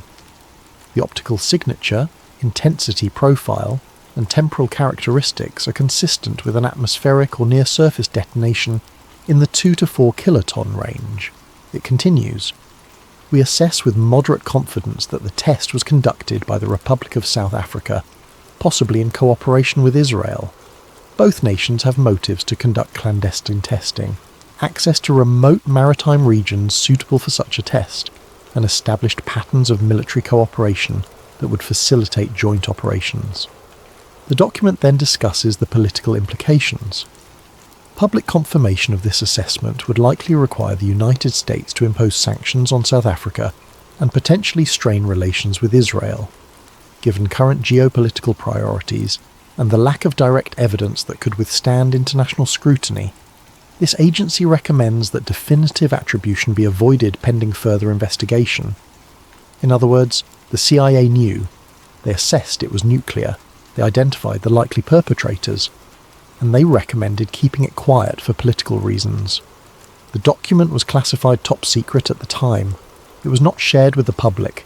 It was not given to the press. It was not acknowledged in official statements. Instead, the Ruiner panel was convened, and a more politically palatable conclusion was reached. When this document was finally declassified in 2006, it received minimal media attention. A few articles in specialised publications, a brief mention in some defence journals. But it fundamentally undermines the official narrative, because it proves that the ambiguity was manufactured. The government knew what happened. They just chose not to tell anyone. Chapter 10. The naval officer who heard the bomb in 2012, a retired United States Navy officer, came forward with his own account of the Vela incident. His name was Commander James Howell, retired. He had served as a sonar technician aboard a Navy surveillance ship operating in the southern Atlantic in late 1979. Howell's ship was equipped with advanced underwater listening equipment, part of the Navy's sound surveillance system, a network of hydrophones designed to track Soviet submarines. On the night of September 22, 1979, Howell was on duty when the hydrophones detected an unusual signal. In an interview with a documentary filmmaker, Howell described what he heard. It wasn't like anything we'd encountered before. We tracked submarine launches, underwater explosions from depth charges during exercises, all kinds of acoustic phenomena. This was different. It was a single, massive pressure wave, sharp onset, long decay. The acoustic signature was consistent with a large explosion, but not underwater. It was more like something detonating just above the surface or in the lower atmosphere, creating a shock wave that propagated through the water. Howell and his team logged the signal and reported it through normal channels. Within hours, they received orders to seal their logs and not discuss the detection with anyone outside their chain of command. We all knew what that meant, Howell said. Something big had happened, and someone high up didn't want it talked about. Weeks later, Howell's commander was quietly reassigned. The sonar logs from that night were collected and removed from the ship. The crew was reminded of their security obligations and told that discussing the incident could result in charges under the Espionage Act. Howell kept quiet for more than 30 years. He followed orders, he maintained his clearance, he served honourably, and retired with full benefits. But after reading about the declassified CIA documents and the ongoing debate about the Vela incident, he decided to speak. "I'm in my 70s now," he said. "I don't care about clearances anymore. I don't care about protecting bureaucratic secrets. I know what I heard. We detected an explosion, and the government knew about it and covered it up. People deserve to know the truth." Howell's account corroborates the satellite data, the CIA assessment, and the conclusions of scientists like Richard Garwin. Multiple independent systems detected the same event, and all of them were dismissed, classified, or explained away. Chapter 11. The Israel Connection. In the years and decades following the Vela incident, declassified documents began to paint a more detailed picture of what intelligence agencies actually believed. Internal CIA memos from the period referred to the event as the South Atlantic Flash, treating it not as a mystery, but as a known event with unclear attribution. One memo, declassified in the 1990s, stated plainly that the flash was probably a nuclear test, and that the most likely suspects were South Africa and Israel, possibly in cooperation. Other documents revealed that American intelligence had been tracking Israeli-South African military cooperation closely throughout the 1970s. Arms shipments, technology transfers, joint exercises, and nuclear collaboration. In 1977, 2 years before the Vela incident, Soviet satellites had photographed what appeared to be preparations for a nuclear test in the Kalahari Desert in South Africa. International pressure, led by the United States, forced South Africa to abandon the test. But the program didn't end. It went underground. Or rather, it went out to sea. Israel had compelling reasons to want a nuclear test. Deterrence against hostile neighbours required credibility, and credibility required proof that your weapons actually worked. But Israel also needed deniability. Open testing would destroy the policy of nuclear ambiguity and trigger international condemnation, possibly military retaliation from Arab states. A joint test with South Africa in international waters solved both problems. Israel would get confirmation. South Africa would advance its program. Both could deny responsibility. The logistics would have been complex but manageable.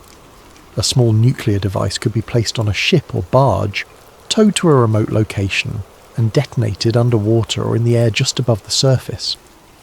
Timing the test to coincide with poor weather in the southern hemisphere winter would help disperse radioactive debris and reduce the chances of detection by sampling aircraft. And conducting the test at night, when most surveillance assets were less effective, provided an additional layer of concealment. The Vela flash occurred in the middle of the southern hemisphere winter, at night, in a remote region of the ocean where South African ships had legitimate reasons to operate. Every piece of circumstantial evidence pointed to a planned, executed, and successfully concealed nuclear test. But officially, nothing had happened. Chapter 12. The Missing Radiation. One of the key arguments used to dispute the nuclear test hypothesis was the lack of detected radioactive fallout. If a nuclear weapon had detonated, the argument went, radioactive debris would have been dispersed into the atmosphere and eventually detected by sampling aircraft or ground-based monitoring stations. But no radioactive debris was officially confirmed. This absence of evidence became evidence of absence in the official narrative.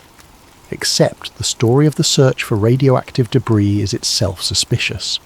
Sampling missions were delayed. By the time aircraft were dispatched to the region, several days had passed.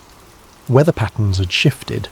Any debris would have been dispersed over vast areas of the ocean. The search area was enormous, covering hundreds of thousands of square miles. The sampling flights were limited in number and duration. The likelihood of finding dispersed radioactive particles in such a vast area days after the event was minimal. And then there's the question of what was actually found and what was reported. Some researchers have pointed to thyroid abnormalities detected in sheep in parts of Australia in the months following the Vela incident. Thyroid problems in livestock are a known indicator of exposure to radioactive iodine, a common byproduct of nuclear fission. Australian scientists at the time noted the anomalies but couldn't definitively link them to the Vela flash. The data was inconclusive, complicated by other possible sources of contamination, but the fact remains, The absence of detected radiation doesn't prove there was no nuclear explosion. It proves that sampling efforts were delayed, limited, and possibly insufficient to detect what was there. Conspiracy theorists go further. They argue that detection was avoided intentionally, that the delays were deliberate, that evidence was found but suppressed to maintain diplomatic stability. They point to the geopolitical stakes. Confirming the test would have forced the United States to impose sanctions on South Africa, a key anti-communist ally in southern Africa during the Cold War. It would have strained relationships with Israel, America's closest ally in the Middle East. The cost of confirmation was too high, so the evidence, if it existed, was buried, and the official narrative remained intact. Chapter 13. Declassified documents complete the picture. Throughout the 1990s and 2000s, as Cold War documents were gradually declassified, the official story of the Vela incident began to crack. Internal government memos revealed deep divisions within the intelligence community about the nature of the event. Some agencies believed it was definitely a nuclear test. Others were more cautious, but acknowledged the evidence was compelling. Almost no one genuinely believed the alternative explanations proposed by the Ruina panel. One particularly revealing document was a CIA intelligence assessment from 1980. The report, classified decades later, stated that the agency had high confidence the flash was a nuclear explosion, and moderate confidence that it was conducted by South Africa, possibly with Israeli involvement. The same document noted that the Ruina panel's conclusion was inconsistent with the technical data and appeared to be influenced by policy considerations rather than scientific analysis. In other words, the CIA believed the panel's conclusion was politically motivated. Another document from the Defense Intelligence Agency assessed that the event had all the characteristics of a nuclear test, and that no plausible alternative explanation exists. These assessments were classified for years. The public was told one story. The intelligence community believed another, but even with these revelations, no official reversal ever came. The government never issued a corrected statement. No press conference was held to admit the truth. No formal acknowledgement was made. The official position remained unchanged. The Vela flash was probably not a nuclear test, and in the absence of definitive proof, the ambiguity persists. Chapter 14. The modern implications. The Vela incident isn't just a Cold War mystery, it's a precedent, and that precedent echoes through every nuclear crisis we face today. When North Korea conducts underground nuclear tests and the international community debates the evidence, the Vela incident hangs in the background. Because if a nation could conduct a nuclear test in 1979 and avoid consequences through official ambiguity, why couldn't North Korea do the same? North Korea has conducted 6 acknowledged nuclear tests between 2006 and 2017. Each time, seismic sensors detect the underground explosions. Each time, the international community condemns the tests. Each time, sanctions are imposed. But what about tests that aren't acknowledged? What about smaller, more carefully concealed detonations that could be attributed to earthquakes or mining explosions? The Vela incident proved that with enough political will, evidence can be dismissed, findings can be disputed, and the truth can be buried under layers of official doubt. When Western intelligence agencies assess Iran's nuclear program, they're operating in the shadow of the Vela incident. Iran insists its nuclear program is peaceful. International inspectors monitor declared facilities. Intelligence agencies watch for signs of weaponization. But everyone involved knows that detection systems can be evaded, that tests can be concealed, that even when evidence exists, political considerations can prevent acknowledgement. The precedent set in 1979 taught nations around the world a valuable lesson. If you're careful enough, if you choose your location wisely, if you have the right political cover, you can test a nuclear weapon and get away with it. And that lesson has implications for the future of nuclear non-proliferation. How do you enforce treaties when evidence can be disputed? How do you maintain deterrence when tests can be denied? How do you prevent proliferation when the consequences of detection are negotiable? The Vela incident didn't just change history, it changed the rules of the game. and we're still playing by those rules today. In recent years, there have been mysterious seismic events that some analysts believe could be covert nuclear tests. Small seismic disturbances in remote regions, acoustic anomalies detected by monitoring stations, radiation measurements that spike and then disappear. Each time, the official explanation is natural phenomena, earthquakes, mining activity, instrument errors, and each time skeptics point back to the Vela incident. Because if the most sophisticated nuclear detection system ever built could record a nuclear explosion and have that explosion officially dismissed, what's to stop it from happening again? The technology has improved since 1979. The monitoring networks are more extensive, the sensors are more sensitive, but the political calculations remain the same. Sometimes confirming the truth causes more problems than maintaining ambiguity, and that's the legacy of the Vela incident. Not just what happened on September 22nd, 1979, but what it taught the world about the gap between evidence and acknowledgement, between detection and confirmation, between what we know and what we're willing to admit. Chapter 15. Why the Truth Still Matters. More than 4 decades have passed since the Vela incident. The Cold War is over. The Soviet Union collapsed. South Africa abandoned its nuclear weapons program in the early 1990s and dismantled its arsenal. Israel still maintains its policy of nuclear ambiguity, but is widely acknowledged to possess a substantial nuclear arsenal. So why does the Vela incident still matter? Because the implications extend far beyond that single flash in 1979. If the Vela incident was a nuclear test, it means a nation successfully violated international law and got away with it. It means the framework of nuclear non-proliferation, the treaties and monitoring systems designed to prevent the spread of nuclear weapons, failed at a critical moment. It means the United States government knowingly covered up that failure for political reasons, prioritising diplomatic convenience over transparency and accountability.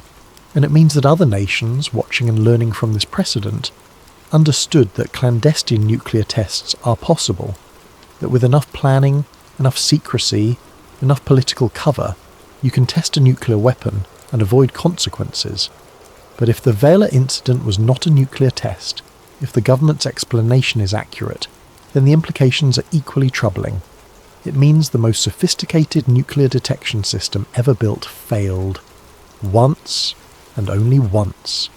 It means that a sensor array that had operated flawlessly for 16 years, that had never produced a false positive, somehow malfunctioned in a way that perfectly mimicked a nuclear explosion. It means that multiple independent monitoring systems simultaneously detected anomalies that collectively suggested a nuclear event, but all were wrong. It means that scientists still cannot definitively explain what happened. Either answer is disturbing.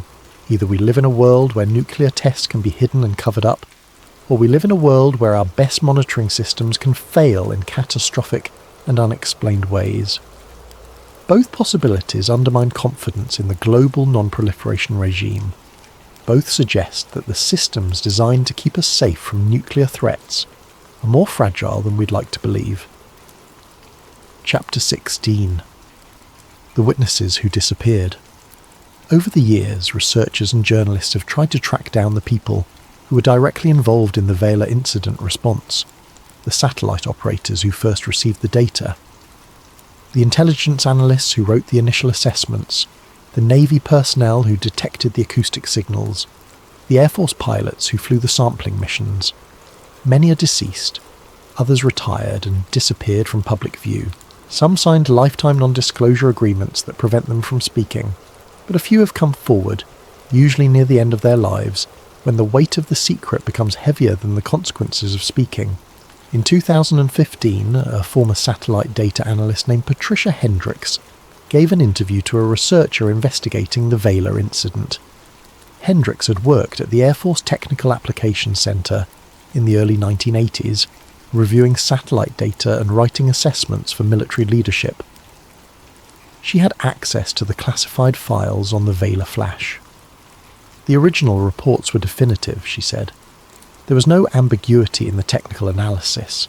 It was a nuclear detonation, The only debate was about attribution, who had done it, and whether we could prove it. Hendricks described the pressure analysts felt to soften their conclusions. We were told to find alternative explanations, to emphasise uncertainty, to avoid definitive statements.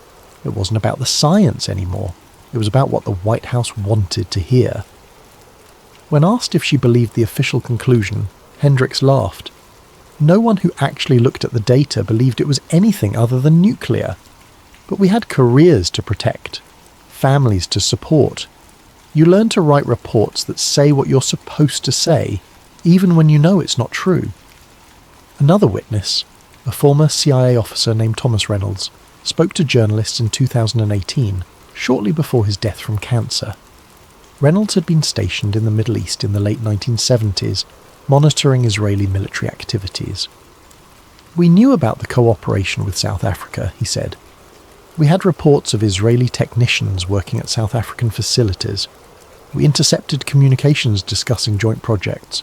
When the Vela flash happened, everyone in the intelligence community immediately suspected Israel and South Africa." Reynolds described the decision-making process in the weeks after the incident. The question wasn't whether it was nuclear. The question was whether we could afford to confirm it. Israel was our most important ally in the region. South Africa was a key anti-communist partner in Africa. Confirming the test would have required sanctions, diplomatic consequences, maybe even criminal investigations. The decision was made to classify the evidence, bury the conclusions and move on. It was Cold War realism. Sometimes the truth is less important than stability. These witnesses, speaking decades after the event, paint a consistent picture. The truth was known, the evidence was clear, and the decision was made to conceal it. Final chapter. The flash that won't go away. The Vela incident occupies a unique space in the landscape of Cold War mysteries. It's not a UFO sighting, easily dismissed as misidentification or imagination. It's not a conspiracy theory built on speculation and circumstantial evidence. It's a documented event, recorded by multiple sophisticated sensors, analysed by some of the best scientists in the world, discussed in classified government documents, and yet it remains unresolved. No natural explanation satisfies the physicists who have studied the data. Meteor impacts don't create double flashes. Lightning doesn't produce the right spectral signature. Sensor malfunctions don't explain corroborating data from independent systems. No government has ever admitted responsibility. South Africa dismantled its nuclear program without confirming or denying the test. Israel maintains its policy of nuclear ambiguity. The United States sticks to its vague assessment that the event was probably not nuclear. No new evidence has emerged to close the case definitively. The radioactive debris, if it existed, is long gone. The ships or platforms that might have been used are likely destroyed or repurposed. The personnel involved are aging or deceased. The Vela incident exists in a perfect grey zone of uncertainty. Too real to dismiss as fantasy, too dangerous to confirm as fact. And that ambiguity, that deliberate cultivation of doubt may be exactly the point. Because some truths are too inconvenient to acknowledge. Some facts are too disruptive to admit. Some flashes of light are too bright to look at directly. On September 22nd, 1979, at 3:53 in the morning Coordinated Universal Time, something happened over the southern Indian Ocean. A satellite saw it. Sensors recorded it. Analysts studied it. And the world was told it didn't matter. But it did matter. It still matters. Because that flash, that brief moment of light captured by Vela 6911, represents something fundamental about the nuclear age. The gap between what we know and what we're told. The space between truth and politics. The moment when evidence meets denial, and denial wins. The Vela incident is a reminder that not all mysteries are solved. Not all questions are answered. And not all lights in the darkness are meant to be explained. Some are meant to be forgotten. But the flash over the Indian Ocean refuses to go away. It remains in the historical record, in declassified files, in scientific journals, in the memories of those who studied the data and knew what they had seen. It remains as a testament to the fragility of truth in a world where power and secrecy often matter more than facts. And it remains as a question that will never be fully answered. What happened on September 22nd, 1979? Was it a nuclear test? Or was it something else? The answer depends on who you ask, and who you choose to believe. But the light that flashed over the ocean that night was real. The sensors that detected it were real. The scientists who analysed it were real. And the cover-up, whether motivated by politics or prudence, was real too. The Vela incident happened. What it means, what it represents, what it tells us about nuclear weapons and government secrecy, and the nature of truth in the modern world is still being debated. And perhaps that's exactly how it was meant to be. A flash of light, a moment of truth, and then darkness. Questions without answers, evidence without confirmation, a mystery that exists in the space between what we saw and what we were allowed to know. The flash over the Indian Ocean, the nuclear explosion that officially never happened, and the reminder that sometimes the most important truths are the ones we're never told. But here's what we do know for certain. On September 22nd, 1979, the most sophisticated nuclear detection system ever built recorded an event consistent with a nuclear explosion. Multiple independent sensors corroborated the detection. The United States intelligence community assessed with high confidence that the event was nuclear. Scientists who analysed the data concluded it matched known nuclear test signatures, and the official conclusion was probably not a nuclear explosion.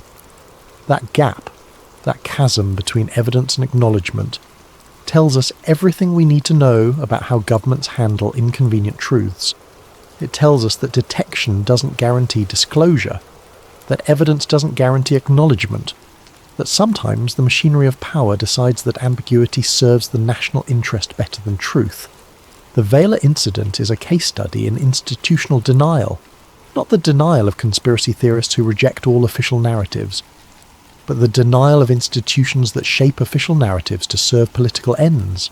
The scientists knew, the analysts knew, the intelligence officers knew, but the public was told something different. And that difference matters, because we live in a world where nuclear weapons exist, where nations pursue them in secret, where tests can be concealed and evidence can be disputed. The Vela incident is a warning. Not about what happened in 1979, but about what continues to happen every time evidence is classified, conclusions are softened, and inconvenient truths are buried beneath layers of official ambiguity. The flash over the southern Indian Ocean was real. What it means for nuclear non-proliferation, for international security, for the reliability of our detection systems, remains unresolved. And perhaps that's the most frightening thing of all, not the explosion itself, but the fact that we still don't know officially whether it even happened.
snow-cold silence, the Karen Red case. Thanks to Kristin for this incredible story idea. Now let's begin tonight's breakdown. The night was ending, but for some, it would never truly be over.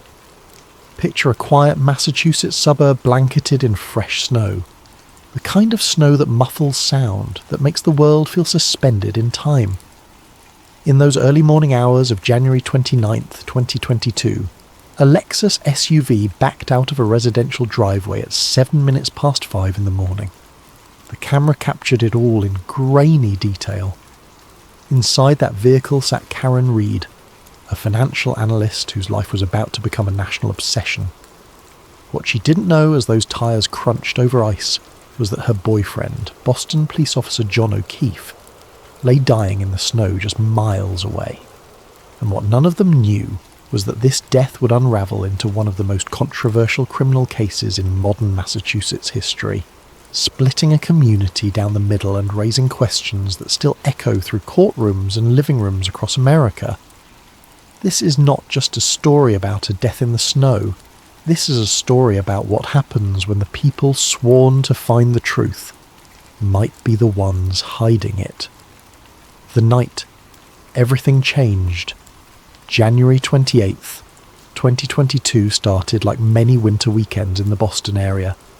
Karen Red and John O'Keefe had been dating for over 2 years. He was a 16-year veteran of the Boston Police Department, a father figure to his niece and nephew after his sister's death, a man known for his dedication to family and his work. Karen was successful in her own right, established in her career, respected by colleagues. They were the kind of couple that seemed solid, the kind neighbours would describe as nice people, without a second thought. Around 9 that evening, they arrived at the Waterfall Bar and Grill in Canton, Massachusetts. It was a typical night out, drinks with friends, laughter cutting through the winter chill that had settled over the region. Security cameras captured them entering together. Witnesses later recalled seeing them at the bar, nothing unusual, nothing that suggested the tragedy waiting in the hours ahead. The evening wore on, drinks were poured, conversations flowed, and eventually, as it always does, the night began winding down. After midnight, they left the bar.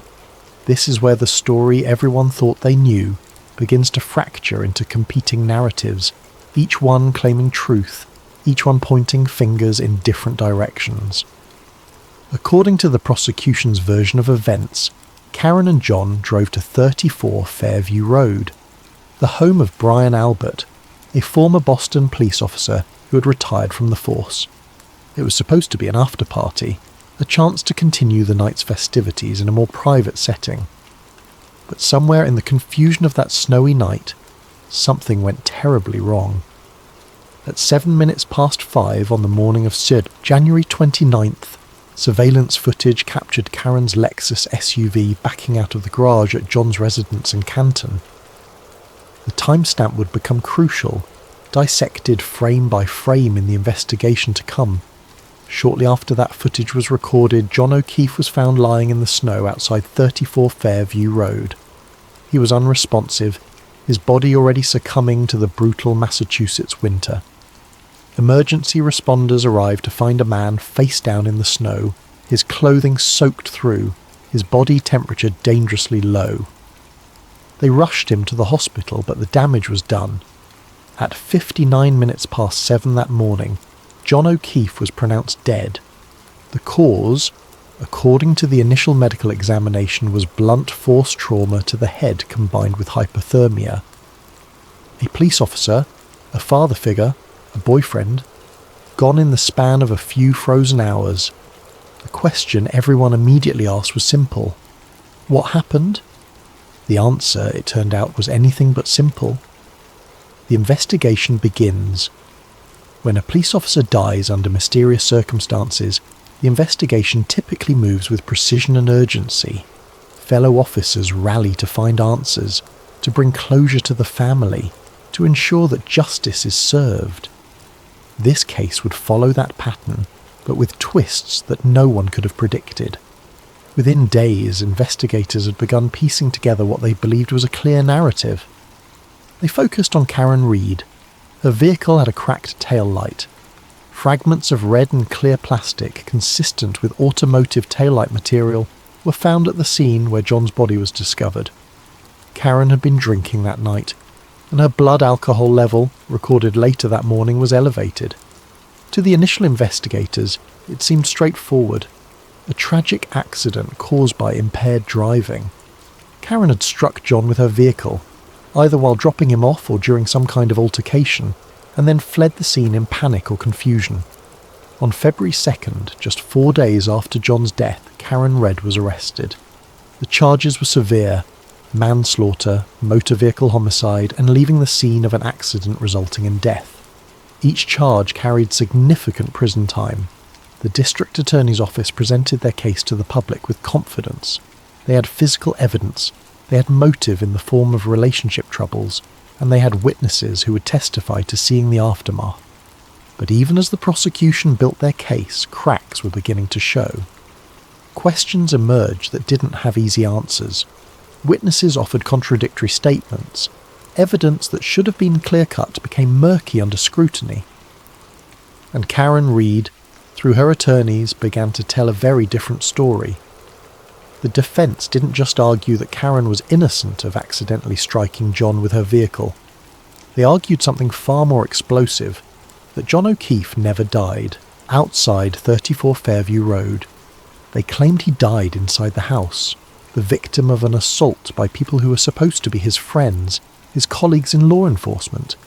And they argued that those same people, desperate to cover up their involvement, had framed Karen Reed for a crime she didn't commit. It was a conspiracy theory in the truest sense. And like all conspiracy theories that gain traction, it was built on a foundation of suspicious coincidences, unanswered questions, and a deep distrust of the official narrative. The theory that changed everything. In April 2023, more than a year after John's death, Karen Reed's defence team went public with their alternative theory in a dramatic fashion. They released affidavits, held press conferences, and launched what they called the Canton Cover-Up campaign. The name itself was designed to provoke, to suggest that this wasn't just a case of mistaken identity or faulty investigation, but an active conspiracy involving multiple law enforcement officers working together to frame an innocent woman. The defence's theory was elaborate but internally consistent. They argued that on that night in January 2022, John O'Keefe did go to 34 Fairview Road, but he went inside the house. Once there, according to this theory, he was involved in some kind of altercation. Perhaps it was an argument that escalated.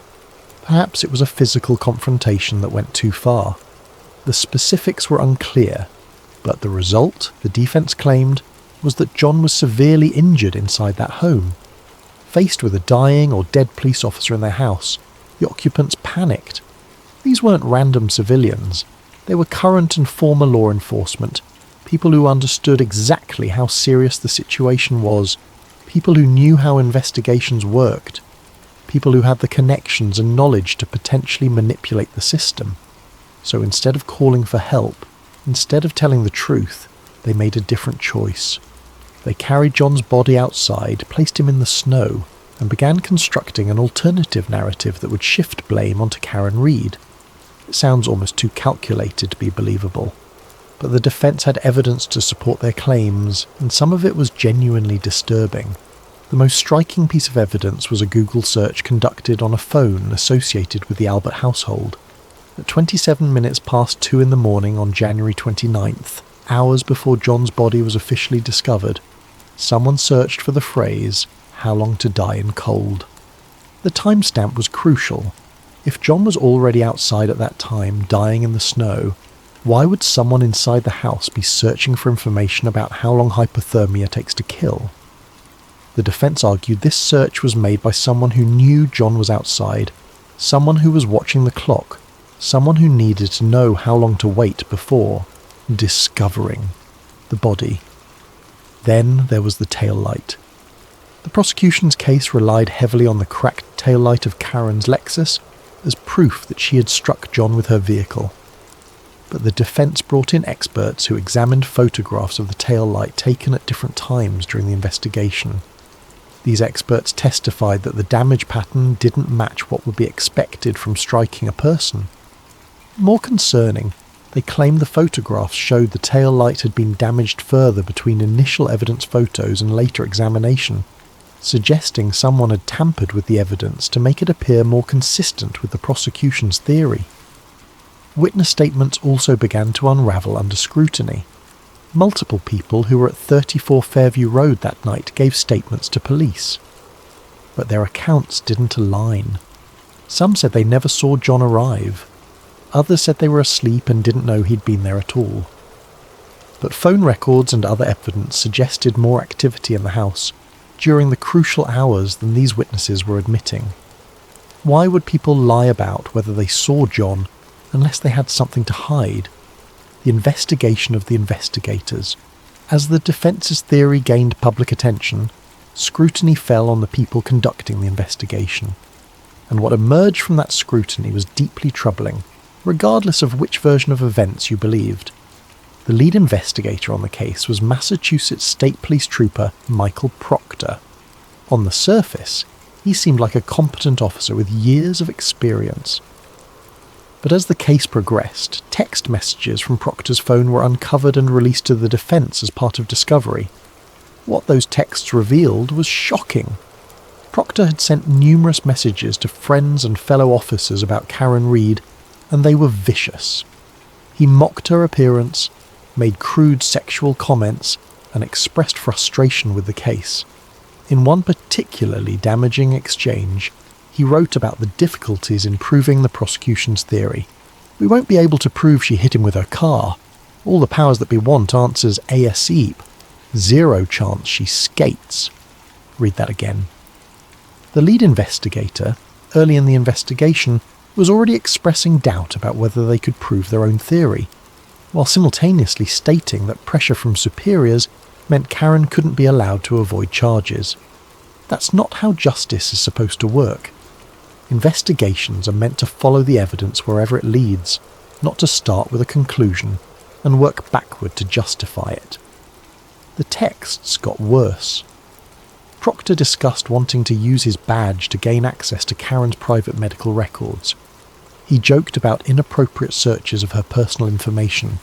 The pattern was clear. This wasn't an objective investigation. This was a personal crusade. On March 19, 2025, Michael Proctor was fired from the Massachusetts State Police. The official reason was the derogatory texts about Karen Reed and alleged mishandling of evidence. By that point, the damage to the prosecution's case was irreversible in the court of public opinion, even if the legal proceedings continued. But Proctor wasn't the only investigator whose conduct raised questions. The defence pointed out numerous unusual aspects of the evidence collection and preservation. Karen's vehicle was towed to a police facility, but instead of being secured in a locked bay as would be standard for such crucial evidence, it was left in an area accessible to multiple officers. Her cell phone from the night of the incident was taken by investigators, but then mysteriously went missing for a period of time before being found again. Chain of custody documentation, which should meticulously track evidence from collection to courtroom, had gaps and inconsistencies. Perhaps most troubling were the connections between the investigators and the potential suspects in the defence's alternative theory. Brian Albert, the owner of 34 Fairview Road, was a former Boston police officer. His brother was an active officer. His wife's sister, Jennifer McCabe, was also at the house that night, and her phone was the one associated with the How Long to Die in Cold search. Another guest at the house was Brian Higgins, an agent with the Bureau of Alcohol, Tobacco, Firearms and Explosives. These weren't random civilians. These were people embedded in the law enforcement community, people with relationships and connections to the very officers investigating the case. In a normal investigation, those connections would be disclosed and managed to prevent conflicts of interest. Officers with personal relationships to potential witnesses or suspects would recuse themselves. Independent oversight would be brought in. None of that happened here, at least not initially. Instead, the investigation proceeded with investigators who had professional and personal ties to the very people the defence was accusing of murder and conspiracy. The federal investigation. As the case gained national attention and the allegations of misconduct piled up, federal authorities took notice. In early 2025, the Federal Bureau of Investigation and the Justice Department's Civil Rights Division launched an investigation into the Norfolk County District Attorney's Office and the handling of the Karen Read case. For those who believed in the Canton cover-up theory, this federal investigation was vindication. Finally, they thought, an outside agency with no local connections would uncover the truth. The corruption would be exposed, the real killers would be brought to justice, and Karen Read would be exonerated. But in March 2025, the federal investigation closed without bringing any charges. No indictments were issued against Brian Albert, Jennifer McCabe, Brian Higgins, or anyone else accused in the defence's theory. No charges were brought against Michael Proctor or other investigators for evidence tampering or conspiracy. The investigation simply ended, with federal authorities offering little public explanation for their decision. For the prosecution, this was proof that the conspiracy theory was exactly that, a theory unsupported by evidence robust enough to bring charges. They argued that federal investigators had reviewed all the same evidence the defense pointed to and concluded it didn't support criminal charges against anyone except Karen Read herself. For the defense and their supporters, the closure of the federal investigation without charges only deepened their conviction that the cover-up extended further than they had imagined. They argued that law enforcement agencies protect their own, that the blue wall of silence extended from local police departments to federal agencies. The lack of charges, in their view, wasn't evidence of innocence, but evidence of how deep the corruption ran. The truth, as is often the case, likely lies somewhere more complicated than either narrative suggests. Federal investigations close without charges for many reasons. Sometimes it's because no crimes occurred. Sometimes it's because proving a crime beyond a reasonable doubt is impossible, even if investigators suspect wrongdoing. Sometimes it's because the crimes, if they occurred, fall outside federal jurisdiction or don't meet the specific criteria for federal charges. We may never know exactly why the federal investigation closed without action, but its closure didn't end the debate. If anything, it intensified it. The trials. The legal process in the Karen Read case was as dramatic and contentious as the investigation that preceded it. The first trial began on April 16th, 2024, more than 2 years after John O'Keefe's death. The prosecution presented their case: the cracked taillight, the plastic fragments, Karen's elevated blood alcohol level, and testimony from witnesses who described her as distraught and making incriminating statements in the hours after John's body was found. The defense countered with their conspiracy theory, now refined and supported by expert testimony. They brought in accident reconstruction specialists who testified that the injuries to John's body were inconsistent with being struck by a vehicle. They presented the Google search evidence, the text messages from Michael Proctor, and testimony about the connections between investigators and the Albert household. They argued that reasonable doubt wasn't just present in this case, it was overwhelming. For weeks, the jury heard testimony. They saw photographs of John's body, of the crime scene, of Karen's vehicle. They listened to expert witnesses from both sides contradict each other on crucial points. They heard Karen's own voice in recordings from that morning, heard her distress, heard her confusion. On July 1st, 2024, after days of deliberation, the jury announced they were hopelessly deadlocked. They couldn't reach a unanimous verdict on any of the charges. The judge declared a mistrial. Karen Read would not be convicted, but she would not be exonerated either. Instead, she would face a second trial. The retrial began on April 1st, 2025. By this point, the case had become a media sensation. Supporters of Karen Read gathered outside the courthouse daily, holding signs proclaiming her innocence and demanding justice for what they saw as a law enforcement conspiracy. The trial was live-streamed, with thousands watching the proceedings in real time and dissecting every moment on social media. This time, the jury reached a verdict. On the most serious charges, second-degree murder and manslaughter, they found Karen Read not guilty. They also acquitted her of leaving the scene of an accident. But on one charge, operating a vehicle under the influence of alcohol, they found her guilty. The judge sentenced her to 1 year of probation. The split verdict satisfied no one completely. The prosecution argued it proved Karen was impaired and operating her vehicle recklessly that night, even if the jury couldn't conclude she had deliberately or accidentally killed John O'Keefe. The defence and Karen's supporters argued the not guilty verdicts on the most serious charges vindicated their theory that she had been framed, and the single guilty verdict was a compromise by jurors who felt pressure to convict on something after such a lengthy and expensive trial. Karen Read walked out of the courthouse on probation, legally neither fully guilty nor fully innocent in the death of the man she loved. The unanswered questions. Even after 2 trials, after thousands of hours of investigation, after millions of words written and spoken about this case, fundamental questions remain unanswered. Did John O'Keefe ever go inside 34 Fairview Road that night? There is no surveillance footage from inside the house showing his arrival. Every person who was in that house that night claims they did not personally see him enter. Yet the defence argues he must have been inside based on his injuries and the circumstances of his death. Without video evidence or a witness willing to break ranks and tell a different story, this question remains open. What caused John's injuries? The medical examiner who performed the autopsy concluded his injuries were consistent with being struck by a vehicle and exposure to the cold. But defence experts examined the same body, the same photographs, the same medical data, and concluded his injuries were consistent with a beating, including wounds they argued came from a dog attack based on the pattern of marks on his arm. 2 sets of experts, 2 completely different conclusions.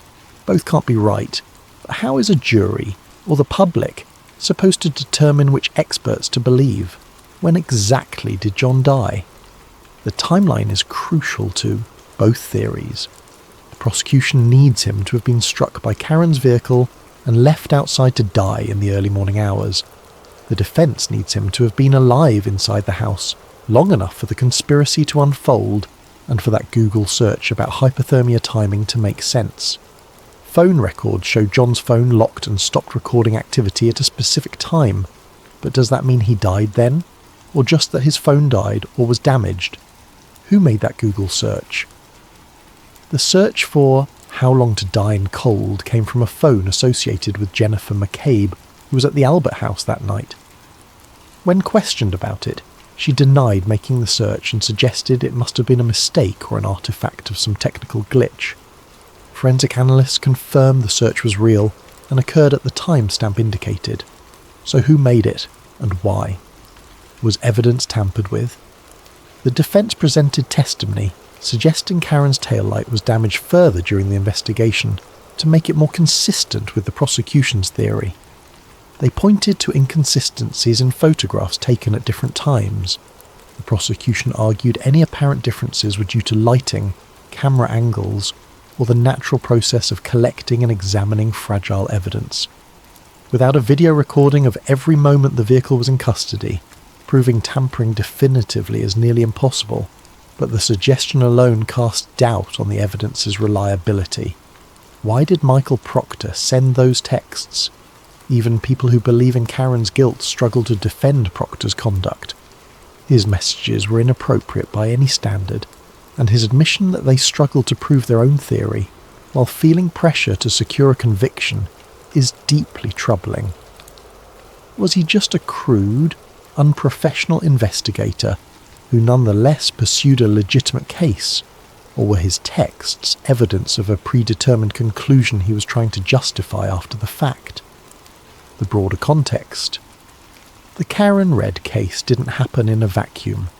As the case gained national attention, investigative journalists began examining the broader context of law enforcement in Norfolk County and the Canton area. What they found added fuel to the fire of conspiracy theories. In 2021, a woman named Sandra Birchmore died in Canton. The official ruling was suicide, but her family and advocates raised questions about that conclusion. Sandra had been involved with police officers from the Stoughton Police Department, and there were allegations of inappropriate relationships and potential abuse. When her death was initially investigated, some of the same networks of law enforcement officers that would later be connected to the Karen Reid case were involved in that investigation as well. The parallels were impossible to ignore for those inclined to see a pattern. Here was another suspicious death in the same county, another investigation involving interconnected law enforcement, personnel, another family left with unanswered questions and suspicions of a cover-up. The Birchmore case eventually led to federal charges against one of the officers involved, Matthew Farwell, but only after years of advocacy by Sandra's family and outside journalists. The fact that it took so long for action to be taken, and that local investigators had initially closed the case, seemed to validate concerns about how law enforcement handled investigations of their own. These connections matter because they shape how people view the Karen Reid case. If this were an isolated incident, if there were no other examples of questionable investigations or suspicious deaths in the area, it would be easier to dismiss the conspiracy theory as paranoid fantasy. But when you can point to other cases, other examples of investigations that seem flawed or compromised, the conspiracy theory becomes more plausible. Pattern recognition is a powerful cognitive tool, even when the patterns might be coincidental. The public divide. Perhaps no aspect of the Karen Reid case is more striking than how it has split public opinion. This isn't a case where most people believe one narrative with a small minority dissenting. Instead, it's a case where large numbers of passionate, informed people have reached completely opposite conclusions about what happened. On one side are those who believe Karen Reid is a victim of a massive law enforcement conspiracy. They attend her court hearings, they organise rallies and fundraisers, they maintain social media accounts dedicated to exposing what they call the Canton cover-up. They see the suspicious Google search, the biased investigator, the connections between officers and witnesses, and they conclude that the only logical explanation is that John O'Keefe was killed inside 34 Fairview Road, and Karen was framed. For them, her conviction on the impaired driving charge is a miscarriage of justice, a compromise verdict by a jury that couldn't bring itself to fully acquit her, despite the overwhelming evidence of reasonable doubt. On the other side are those who believe the prosecution's core theory. They see a tragic case of drunk driving, a woman who made a terrible mistake and then compounded it by refusing to take responsibility. They look at the physical evidence, the cracked tail light, the plastic fragments at the scene, and they see a straightforward explanation. For them, the conspiracy theory is a desperate defense strategy, a Hail Mary attempt to create reasonable doubt by throwing out wild accusations. They point to the federal investigation's closure without charges as proof that outside investigators found no merit to the cover-up claims. They argue that Karen's acquittal on murder charges doesn't prove she's innocent, just that the prosecution couldn't prove guilt beyond a reasonable doubt, which is a high bar in any case. Between these two camps are people who genuinely aren't sure what to believe. They see troubling elements on both sides.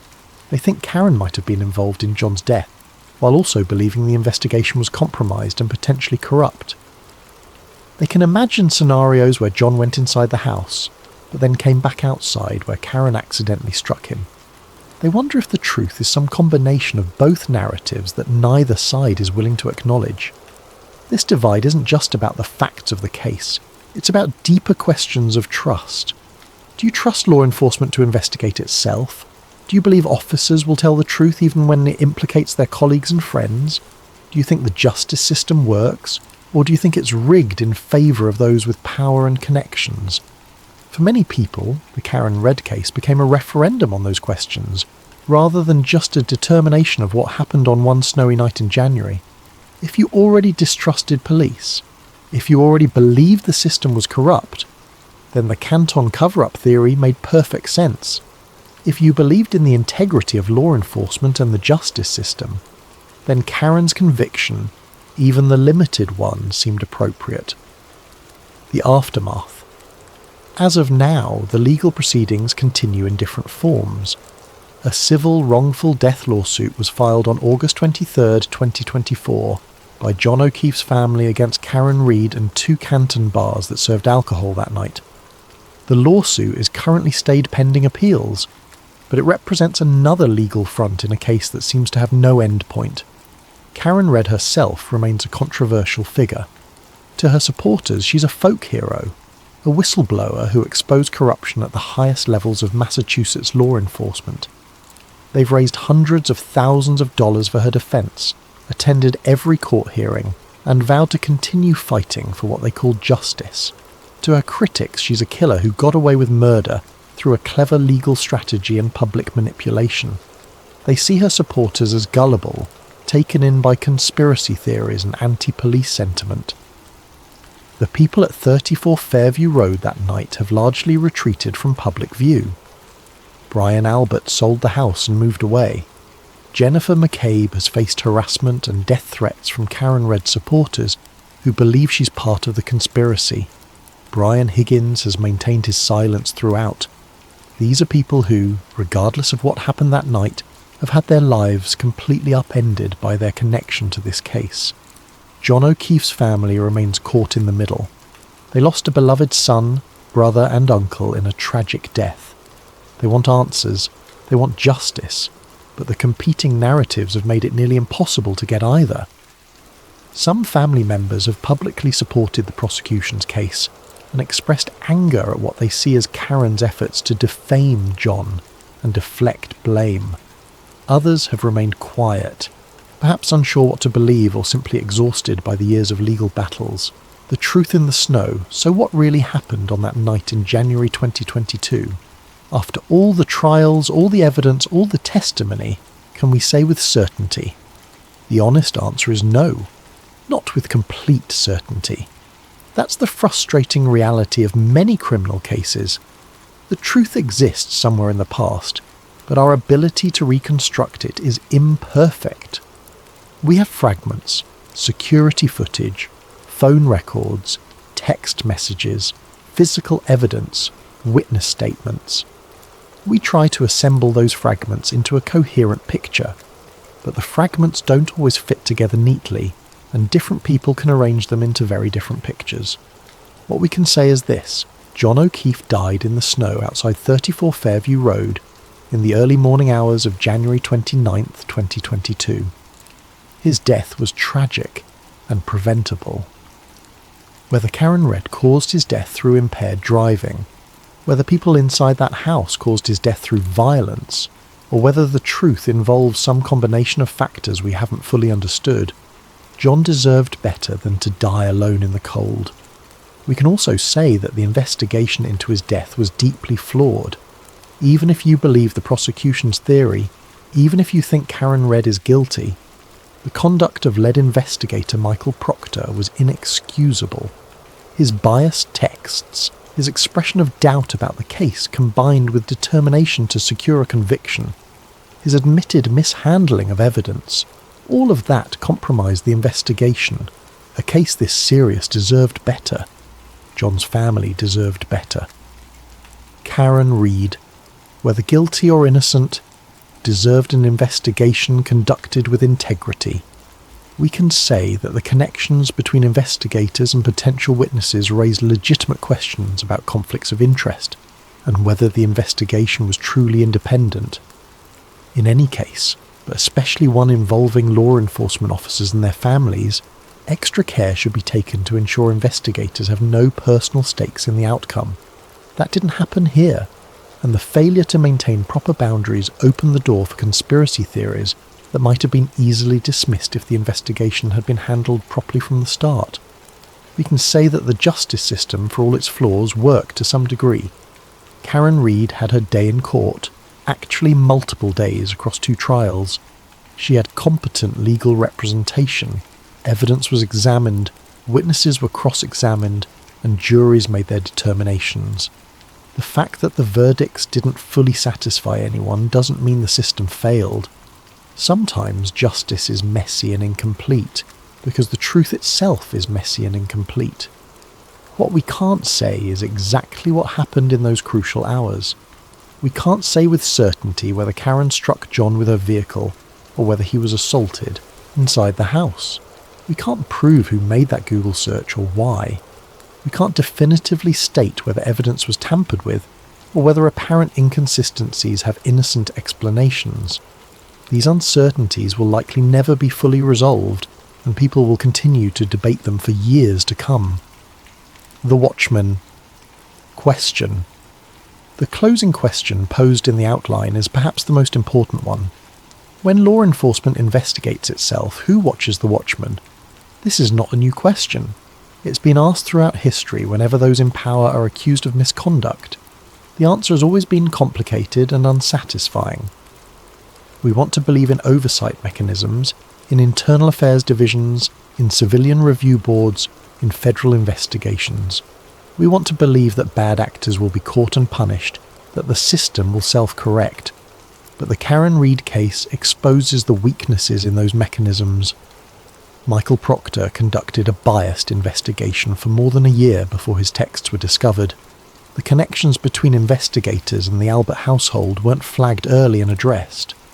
The federal investigation closed without charges despite what many saw as clear evidence of at least misconduct, if not criminal conspiracy. At every level, the oversight that should have caught problems either failed or never materialized. This doesn't necessarily mean there was a massive conspiracy. Oversight mechanisms fail for many reasons. Sometimes it's incompetence rather than corruption. Sometimes it's institutional culture that discourages questioning fellow officers. Sometimes it's just the difficulty of investigating complex cases with limited resources and imperfect information. But the failure of oversight, whatever its cause, has consequences. It erodes public trust. It makes people more susceptible to conspiracy theories. It makes every future case more difficult because witnesses and jurors and the public bring their suspicions and doubts with them. The Karen Read case should prompt serious conversations about how law enforcement investigations are conducted, especially when the investigators have personal or professional connections to the people involved. It should lead to reforms in how evidence is collected, preserved and tracked. It should result in clearer protocols for identifying and managing conflicts of interest. It should spark discussions about independent oversight and accountability. Whether those conversations will happen, whether those reforms will be implemented, remains to be seen.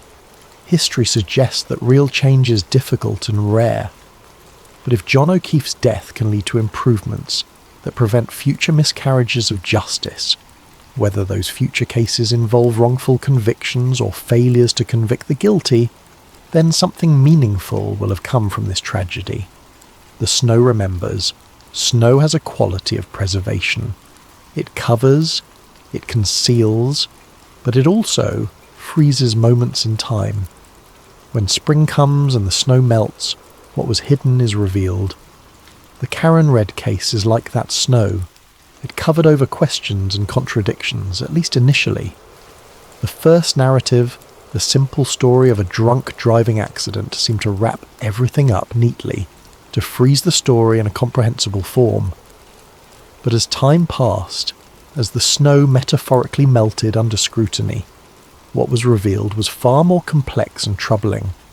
The simple story gave way to competing narratives, to unanswered questions, to suggestions of conspiracy and corruption. Some of what was revealed might be truth, some might be paranoia, and some might be something in between. What we're left with is not closure, but continued uncertainty. Karen Read is not in prison for murder, but she is not fully exonerated either. John O'Keefe's death is officially resolved in the legal system, but the questions about what really happened remain open in the court of public opinion. The people accused in the conspiracy theory have not been charged, but their names are permanently associated with these allegations. Perhaps that uncertainty is the most honest outcome. Perhaps it reflects the reality that in some cases, We simply cannot know the complete truth with certainty. We can have suspicions, we can have beliefs, we can even have legal verdicts, but absolute certainty eludes us. What we can do is learn from the failures exposed by this case. We can demand better investigations, better oversight, better accountability. We can ask harder questions when law enforcement investigates its own. We can be skeptical of both official narratives and conspiracy theories, recognizing that the truth is often more complicated than either extreme suggests. And we can remember John O'Keefe not just as a figure in a controversial case, but as a person. A 16-year veteran officer who dedicated his life to public service. An uncle who stepped up to raise his sister's children when she could no longer care for them. A man who, whatever the circumstances of his death, deserved better than to die alone in the snow, while those who might have helped him either couldn't or wouldn't. The snow that fell on January 29th, 2022 has long since melted. The seasons have changed, the years have passed, but the questions raised that night remain, frozen in the public consciousness, waiting for answers that may never fully come. That's the real tragedy of the Karen Red case. Not just that a man died, though that is tragic enough, but that we may never know with certainty why he died, who is responsible, or whether justice was truly served. When the next snow falls in Canton, Massachusetts, some people will think of that night. They'll think of John O'Keefe, of Karen Reed, of 34 Fairview Road. They'll think of the questions that still hang in the air like snowflakes that never quite settle to the ground. And they'll wonder, as we all wonder, whether the truth is buried somewhere beneath the surface, waiting to be discovered, or whether it melted away that morning and can never be recovered. The silence of that snow-covered night keeps its secret still, and in that silence we hear the echo of every unanswered question, every unresolved doubt, every failure of the system we trust to deliver justice. The case of Karen Reed and the death of John O'Keefe is closed in the legal sense, but in every other way that matters, it remains open, a wound that has not healed, a mystery that has not been solved, a story that has not yet found its ending. Perhaps it never will. Perhaps some stories don't get neat endings. Perhaps the only certainty is the snow falling and melting, covering and revealing freezing moments in time, but never quite preserving them completely. And perhaps that's the most honest conclusion we can reach, that we know what happened that night only in fragments, in pieces, in competing versions that can never be fully reconciled. The snow remembers, but it doesn't tell, and so we're left with our questions, our theories, our suspicions and our doubts. We're left with a case that became a symbol, a trial that became a cultural moment, a death that became a debate about trust and truth and justice in America. We're left with the uncomfortable reality that sometimes the system we rely on to find answers fails to deliver them. And we're left with the memory of a man who died in the snow, and the woman accused of killing him, and the shadow of doubt that hangs over everything that came after. That shadow is the legacy of this case, not resolution, but uncertainty, not closure, but continued questions, not justice clearly served, but justice debated and disputed and doubted. In the end, that might be the most troubling outcome of all, because if we can't trust the system to find the truth, in a case this scrutinized, this examined, this thoroughly investigated, then when can we trust it? And if we can't answer that question, then the shadow grows longer, the doubt spreads wider, and the next case becomes that much harder to resolve. The snow-cold silence that gave this case its name isn't just about the quiet of that winter night. It's about the silence of unanswered questions, the silence of evidence that doesn't speak clearly, the silence of witnesses who won't or can't tell the complete truth, the silence of investigators who failed in their duty, the silence of a system that couldn't deliver the certainty we expect from justice. And in that silence, John O'Keefe rests, his truth known only to himself and perhaps to those who were there that night. The rest of us are left to wonder, to debate, to take sides in a controversy that may never be fully resolved. That's the real story of the Karen Read case. Not a story with a beginning, middle and clear end, but a story that continues to unfold, to evolve, to challenge our assumptions about truth and justice and the institutions we trust to deliver both. The documentary ends, but the case does not. The questions remain, the silence persists, and somewhere in that silence, buried beneath layers of evidence and testimony and competing narratives, lies the truth. Whether we'll ever uncover it completely is a question that only time, and perhaps new evidence or confessions, can answer. Until then, we're left with what we have. An unsettling case that exposed the fault lines in our justice system and left us all wondering whether we can truly know what happened when those sworn to protect us are the ones under suspicion. The snow has melted. The truth remains frozen,